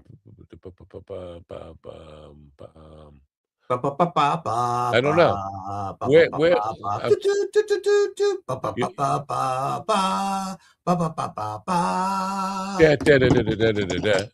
you just got us a copyright strike. Look, right now, copyright strike's coming in. Why? Because we did Hawaii 4-9? Yeah, well, I just got one. No, it's not a copyright strike. It's like, what is no black people surf. It's just Hawaii 4-9. That's we did a version that they don't even play on the television anymore. Are there black people who surf? Sure, there must be. There must be, you say, but that's an assumption. I don't know. I've been around a lot of surfers. I never saw a black person surfing. Yeah, nothing. There has to be. The reason why I can say this is because I was going to when I was younger. My brother and I used to practice surfing. Really? At home. We had boards that we had set up on springs, and we would just. Wow. Well, I had boards that I set up on springs so I could learn to surf. I'm bored with your boards. Well, thank you. No, you know what? I'm sure like people with very dark skin surf, like people around the world, people in Pacific Islands and stuff that look black, but they're not African Americans, right? They're not black until they get stopped. You find out how black they are when they're in traffic in the United States. What do you mean? What do you mean? That's how you find out if somebody's black, when they get stopped by police. Stopped by police. Yeah. You said in traffic, like. Oh, sorry. I was thinking of Wynwood. Yeah. I was just wondering, like, I thought they were in Genesis or something. Traffic. What happened to Stevie? He ran away, or he fell out of his chair. We don't know. I don't know, and he didn't reach back out to say, sorry guys. I got nothing from UPS here. Let me see if I can. No. How is John seeing that? It's still saying it was out, and I'm not seeing it that it was out. Did he get an email about it? I don't know. John, how did you know that it says it's out today? Because I didn't get I any. sent some packages out to I sent 3 packages out, but I have tracking numbers on them. And They they didn't should want be to give getting. me a tracking number. They just said, give me your email address and you'll get updates, constant updates.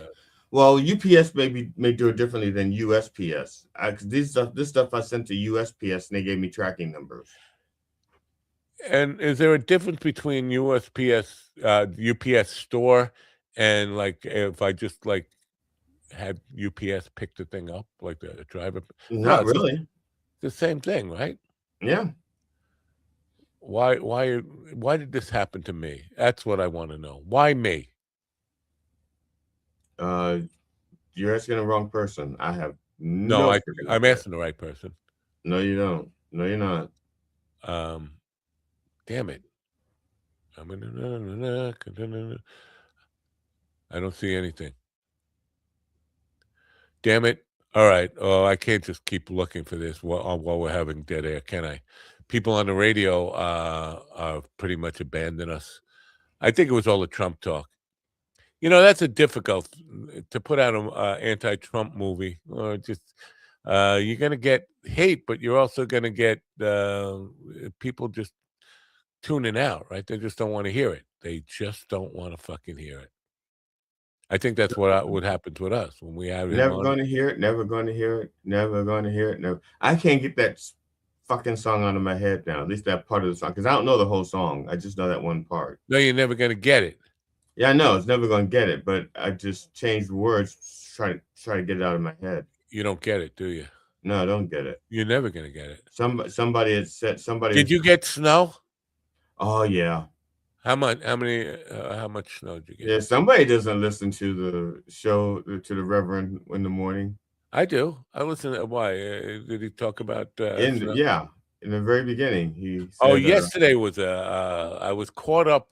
You sounded kind of congested or something. Well, I was caught up in trying to because the Rev's Facebook thing was disconnected, and I was trying to get it reconnected, and it wouldn't let me reconnect it. He has to reconnect it, or you have to reconnect it for him. And then Instagram, and then Rumble. It's like one after another. I'm like, what the hell? Every single platform that we were streaming to, but somehow yet he was doing good on the numbers, better than he does, even though we were not connected in places where we should have been connected. It was just very confusing to me, but struggling. And then, wait, is he taking a drink? I didn't hear anything about a bump. And then the fuck yeah thing. I was like, he said, fuck yeah, now I got to find the button. Oh, where the fuck is the button? Because I was trying to get reconnected on all those networks. So it was a very frustrating morning. So no, The weirdest thing is when I set up his bucket, usually they'll say that I need to reconnect. And then they say, don't worry, we got you covered. And I'm like, okay. Huh. Wow. They meant Matt'll do it. Don't worry, we got you covered. Meaning, well, yeah. We got you covered, Matt'll do it. Let me see what's I found the email here. It says it's on the way from Kalamazoo, Michigan. It says on the way.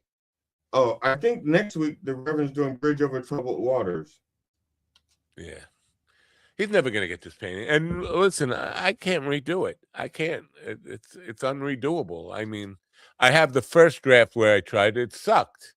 And there's a lot of time and effort. If they lost this thing, I know he's going to be mad at me, and I'll have to refund him money. That's not the big thing.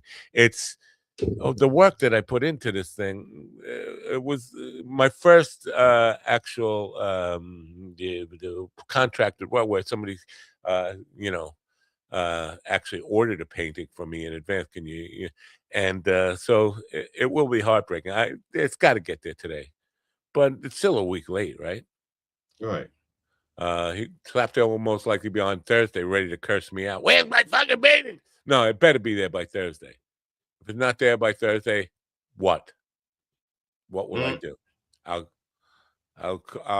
say nasty things about UPS.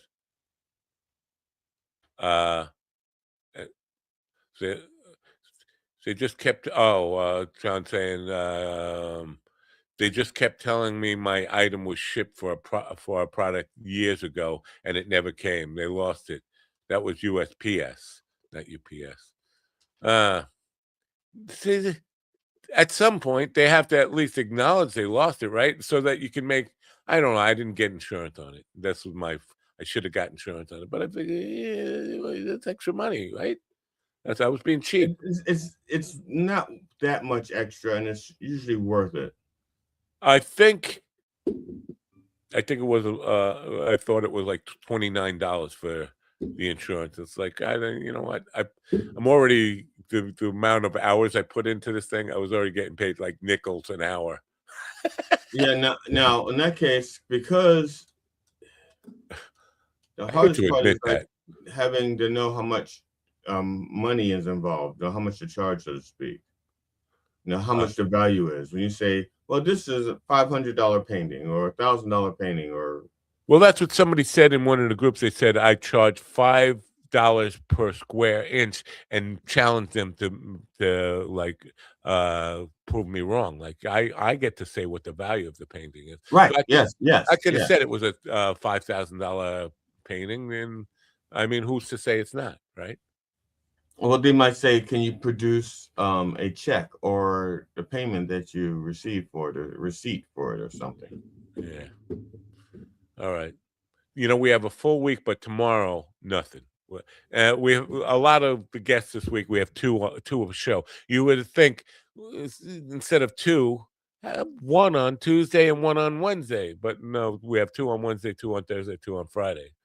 Nothing tomorrow. So tomorrow's going to be an excruciatingly painful day. We have to talk to each other for 2 hours, right? And this will be the show right here. This is the show. Right. Yes. Sorry, I was looking at the lyrics for Bridge Over Troubled Water. What about it? What about? I just wanted to make sure that because I'm the one that has to write the.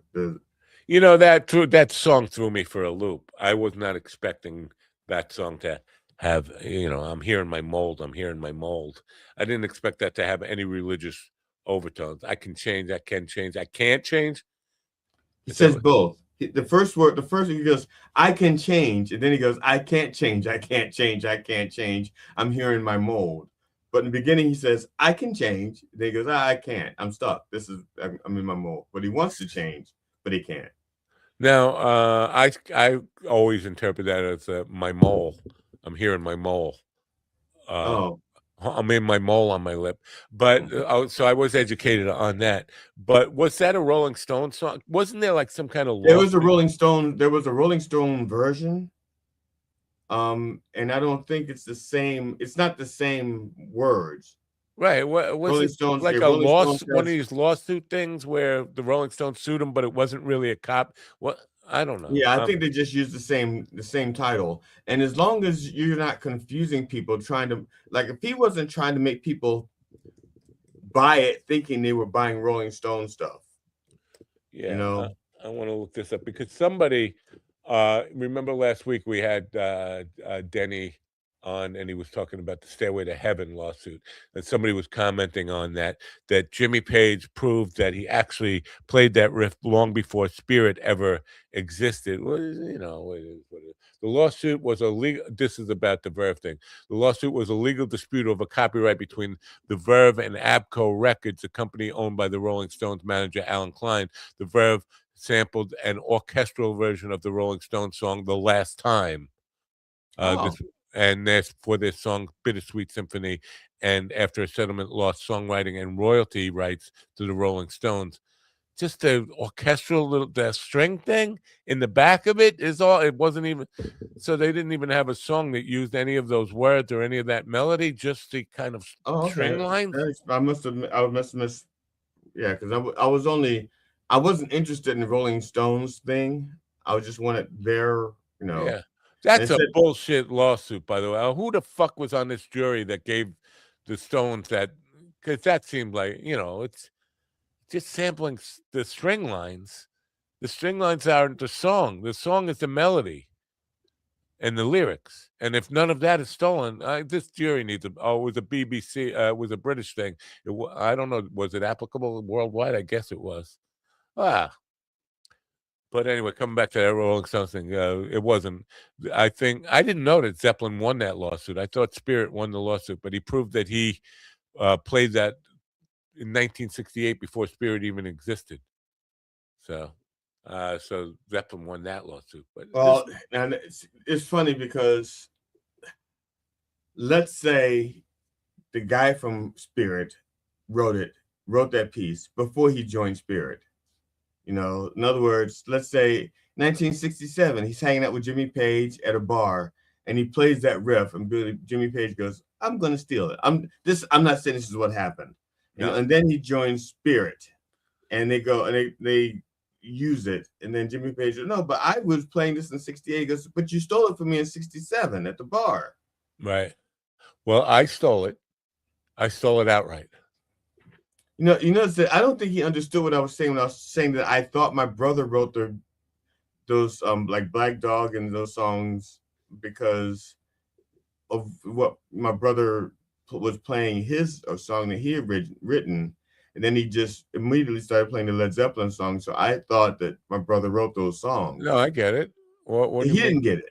Oh, he didn't get it? No, he kept saying, they stole from a lot of people. It's like, no, I'm not saying he stole from my brother. I'm saying that, but he didn't get it. He just said, yeah, they stole from a lot of people. I don't remember him saying that. That's such a dumb thing to say. And listen, he's not a dumb guy, but that's a dumb thing to say. No, but there were some things he was like so set on saying. Well, at least he didn't get angry with you, like when no point with me when I asked my Ringo Starr question. I'm not asking. There's no point getting angry with me because he came off with the wrong premise to begin with. That Led Zeppelin's the greatest band ever, and we both know that it was Crack the Sky. Oh no, that's why I said to him, I said, you give me a Led Zeppelin song, I'll give you a Crack the Sky song, to balance it out or to show you that they did something better. He was a Crack the Sky fan. Yeah, he liked Crack the Sky. Oh, there's something wrong with him. No, I like Crack. They don't. I mean, they're not my favorite, but they are your favorite. But they should be. They're not, but they should be. No, they shouldn't. They shouldn't be. I'm just looking up my because I ripped off Led Zeppelin a little bit. I just want to play that if I could play that to show what a ripoff I am. I blatantly ripped it off, but it was a homage. You like the way I say homage? You like that? Yeah, homage. Where can I can't even. Yeah, it's funny. I'm not a Rolling Stones fan. And as a matter of fact, I only knew, I think, 2 Rolling Stones songs. I learned to play "Sympathy for the Devil." Well, yeah. And there's another one. So please allow yourself to introduce yourself then. Right. Right. I'm a man. Oh. Damn! I can't even find my own song to prove that I'm. I was not, like I said. I played "Sympathy for the Devil," and there was another one where, let's see, I can't remember the song. I almost remember the chords, but it was another song of theirs I knew the chords for. I used to play rather, and they were playing near my house. They were playing near where I was working, where I lived. And months before, about a month or 2 before I found out that they were going to be there, I had a dream that they were playing nearby and that Keith Richards got sick and Mick Jagger needed a replacement, like right away. And a lot of the musicians that played at Merriweather Post Pavilion came into where I worked. That's how I got to meet James Taylor and a few other people. I have suspected this for some time, and now I'm 80% sure that GD is white. He does have some whiteness in him, I think. I'm not sure I understand what would make him say it, because I said I wasn't a fan of. Because you're a Crack the Sky fan. Like, I'm sure progressive rock. You don't see a lot of black people in the progressive rock thing. Like if you went to a Yes concert, it would be just a sea of white faces, right? I'm right about that. Oh yeah. When I went, yeah. So here's my little ripoff of.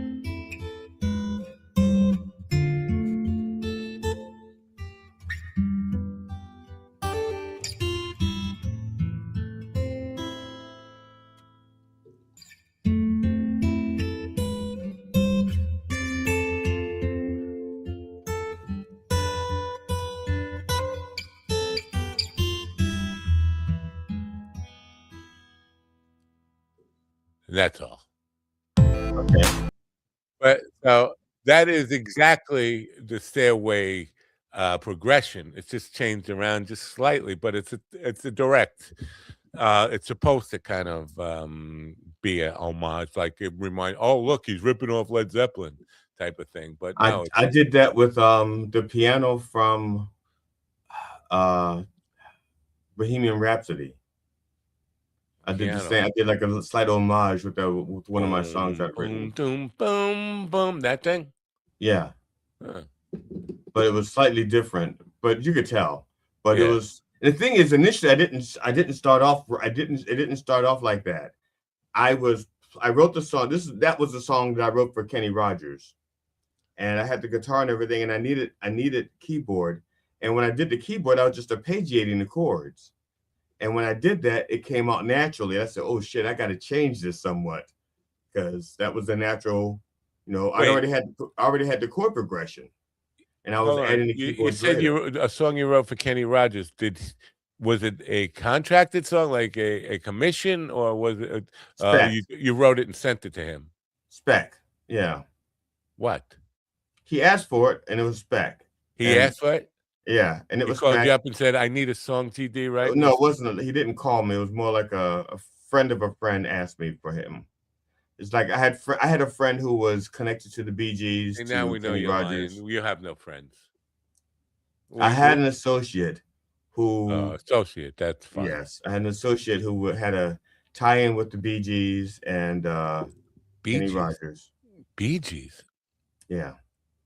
How? I mean, other than Islands in the Stream and Dolly Parton, Kenny Rogers, what connection between the Bee Gees and Kenny Rogers? No, it's the person, not them. It was the person connected to them. It's like, yeah, that's a weird thing. Yeah. Did you get any fried chicken out of it? Because not fried chicken. What is it? Oven roast? No, what? Kenny Rogers. It was Kenny Rogers oven roasted chicken, wasn't it? Oven roasted something. Yeah, because Roy Rogers did the fried chicken. Oh. Roy Rogers and Kenny Rogers are not the same person, right?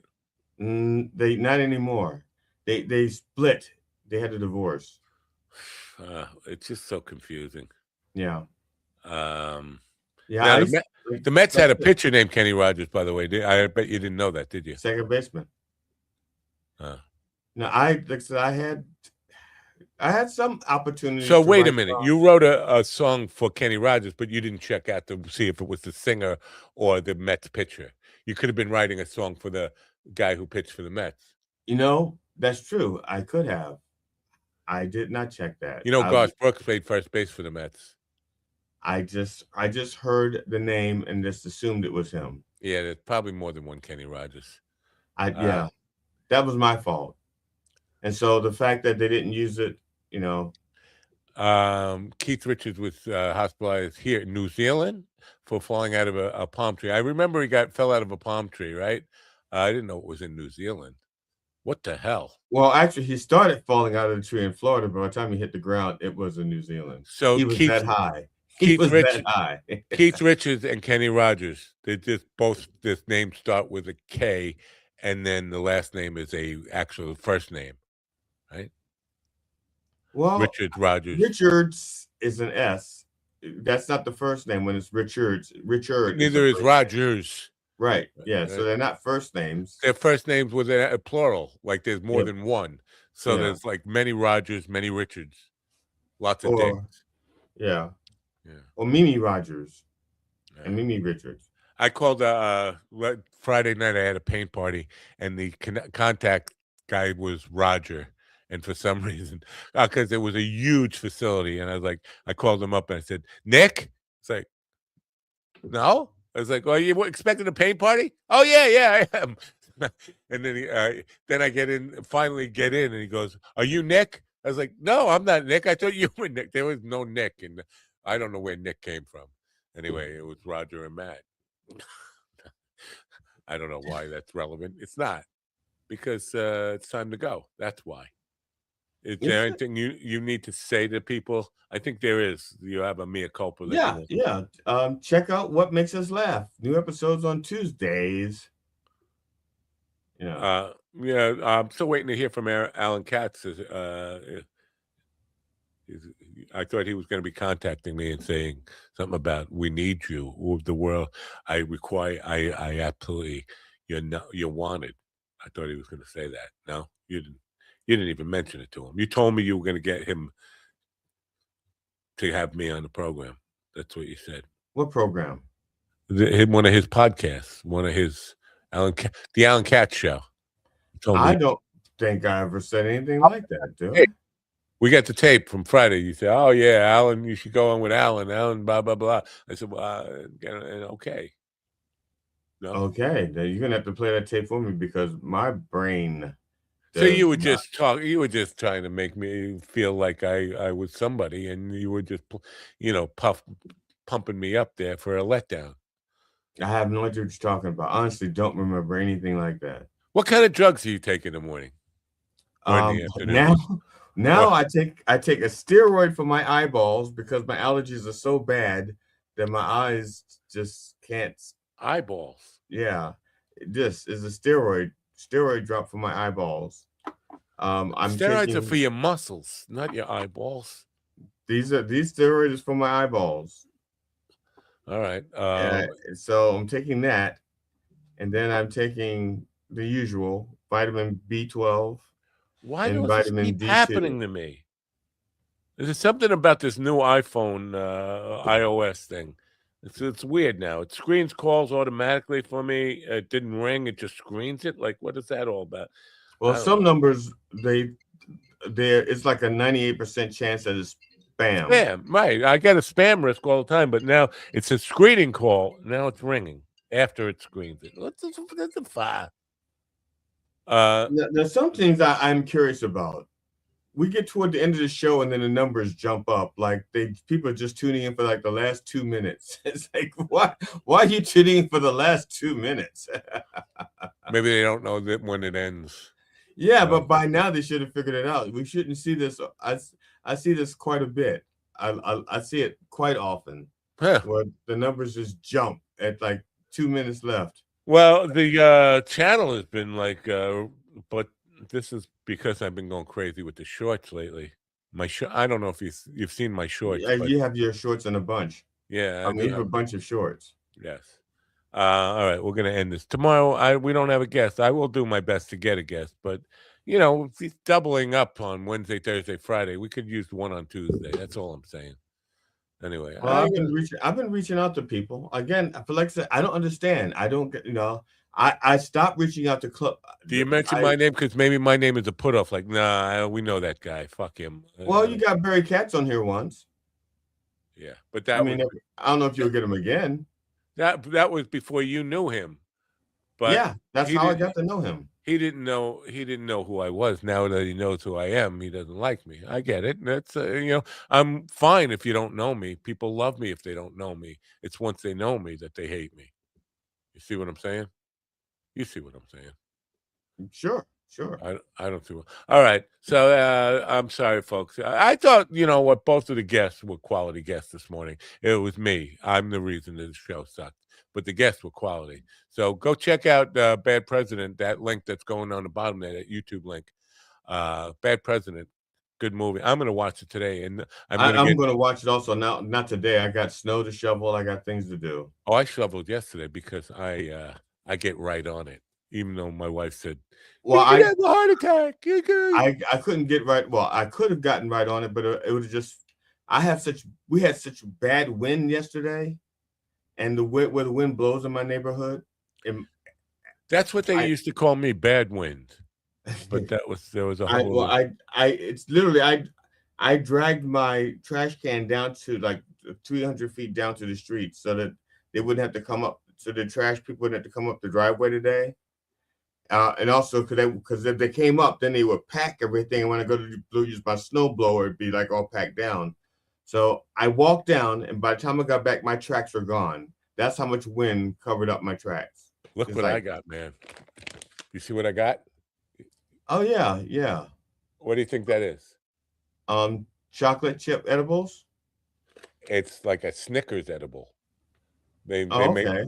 Snickers bars with 50 milligrams. Now, it's the whole thing. Holy though. crap. Yeah. That's exactly what I said. Holy crap. And they had them in a bin, like a bargain bin, like at Puspatak. So I was tempted to buy the whole bin. I didn't. I was thinking, you know what? Just try it. See how it goes. Yeah, and the thing is, I used to love the Snickers ice cream bars. Oh man, they were so me good. too. I listen. When my grandson was living in the house, I used to hide him from him because I didn't want him eating my fucking. This was my guilty pleasure, whatever you like hide him from the kid because he will eat them all. He would go 1, 2, 3, the whole pack. I bought like a 6-pack of them, and they'd all be gone. So I started hiding them from him. I still found out.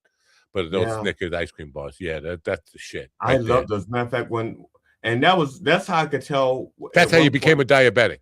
No, because when I was living alone, and when money got tight, and I had to start watching the budget. That was one of the things I cut back. I got rid of the Snickers bars, and I cut back to one type of beer. Because I used to keep three types of beer in my house. One beer I didn't even drink. I didn't even drink Bud. Bud was what I served my friends. Right. I would pour it. I would open it up, pour it into a lead crystal Pilsner, and so they're thinking they're getting this fancy. All your beer, white friends who had Bud. red hats at the time. No, I'm sorry. I bet the red hat thing. I didn't mean the red hat thing. But all the white dudes that you were friendly with, yeah, they drink Bud or right. And for myself, I was drinking.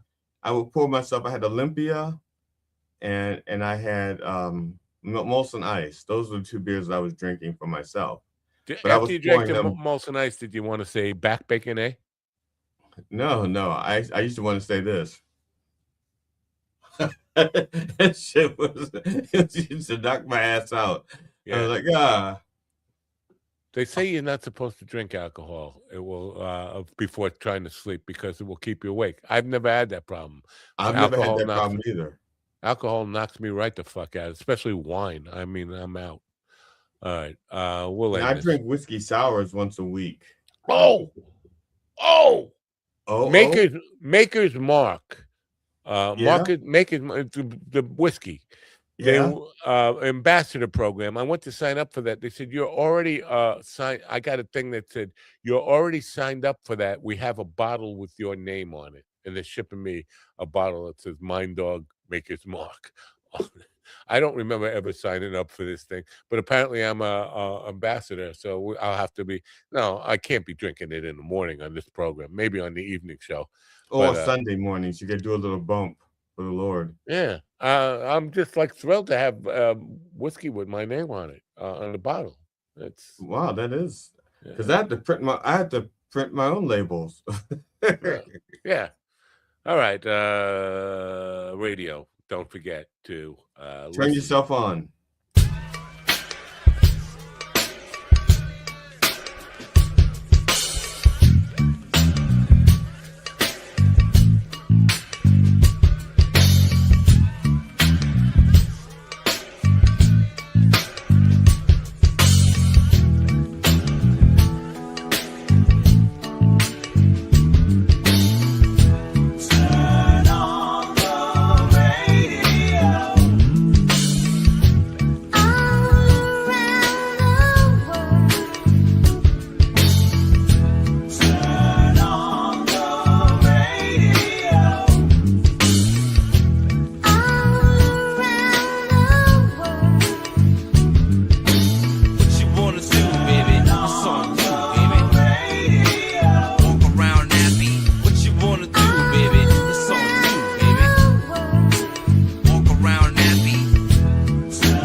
to me, listen to me, listen to me now.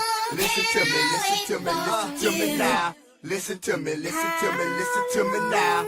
Listen to me, listen to me, listen to me now.